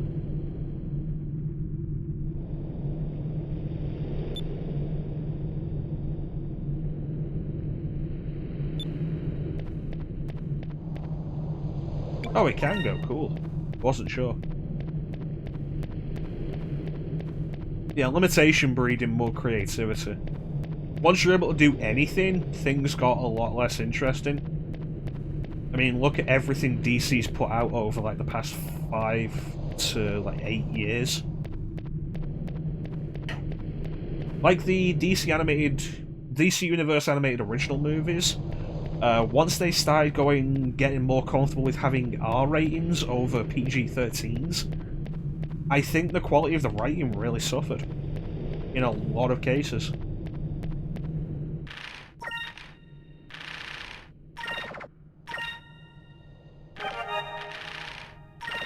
Alright, here we are at Piran.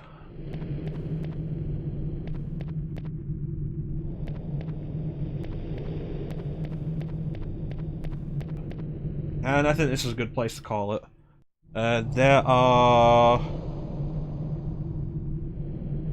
8 treasure chests in Piran.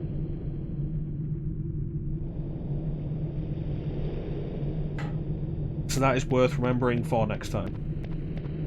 Let's set it up to end with a reasonable view. That's not any good.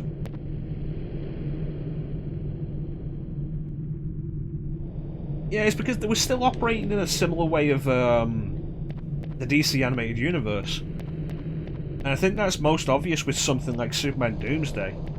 The way it kind of looks like an off-brand DC animated universe thing. Like, it wants to try and be that, but not quite.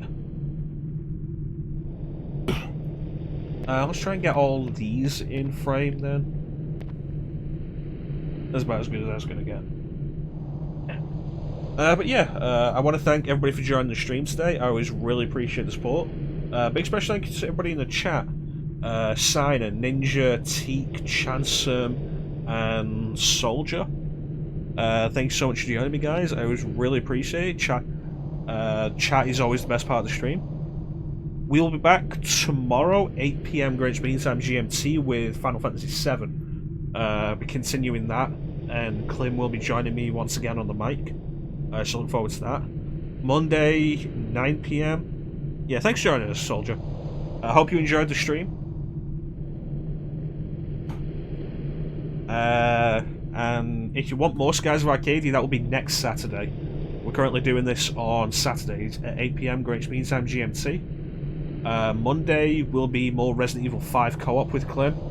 That'll be 9 PM Greenwich Mean Time GMT, and Tuesday will be more Final Fantasy 13 at 8 PM Greenwich Mean Time GMT. In the meantime, let's throw out some shout-outs. We got Chansum, who is also currently playing through Skies of Arcadia as his first playthrough.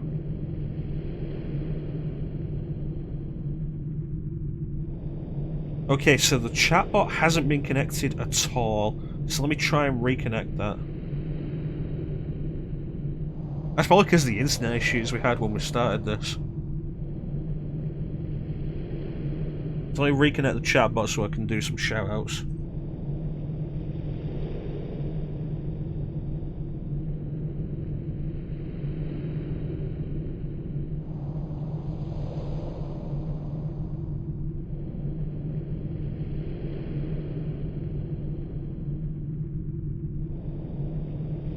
It wasn't actually Twitch this time, Chansum. It was my own connection.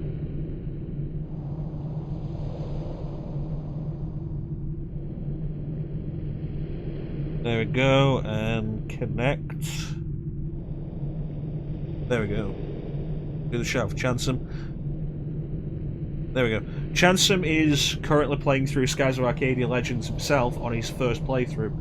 We are making sure to stay behind him so we don't spoil it for him.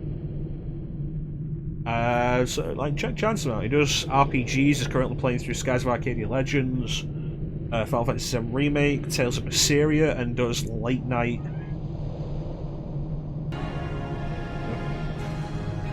Get rid of the extra one. Thank you for the follow, Call Soldier, and I hope you enjoyed the stream. Chansum also does late night Animal Crossing streams, which are super chill if anybody wants to check him out. We have, of course, Seek the Gamer, who is a cool dude, he does RPGs on Tuesdays as part of his turn-based Tuesdays, currently working his way through Final Fantasy IV The After Years, and after that he'll be doing Dragon Quest V, Hand of the Heavenly Bride, which, if you know Dragon Quest, is a really solid game. It's no problem, Chansum. I also want to give a shout out to Ninja, who was here earlier. He's a cool dude and occasionally streams. He's just cool. Check him out. But yeah.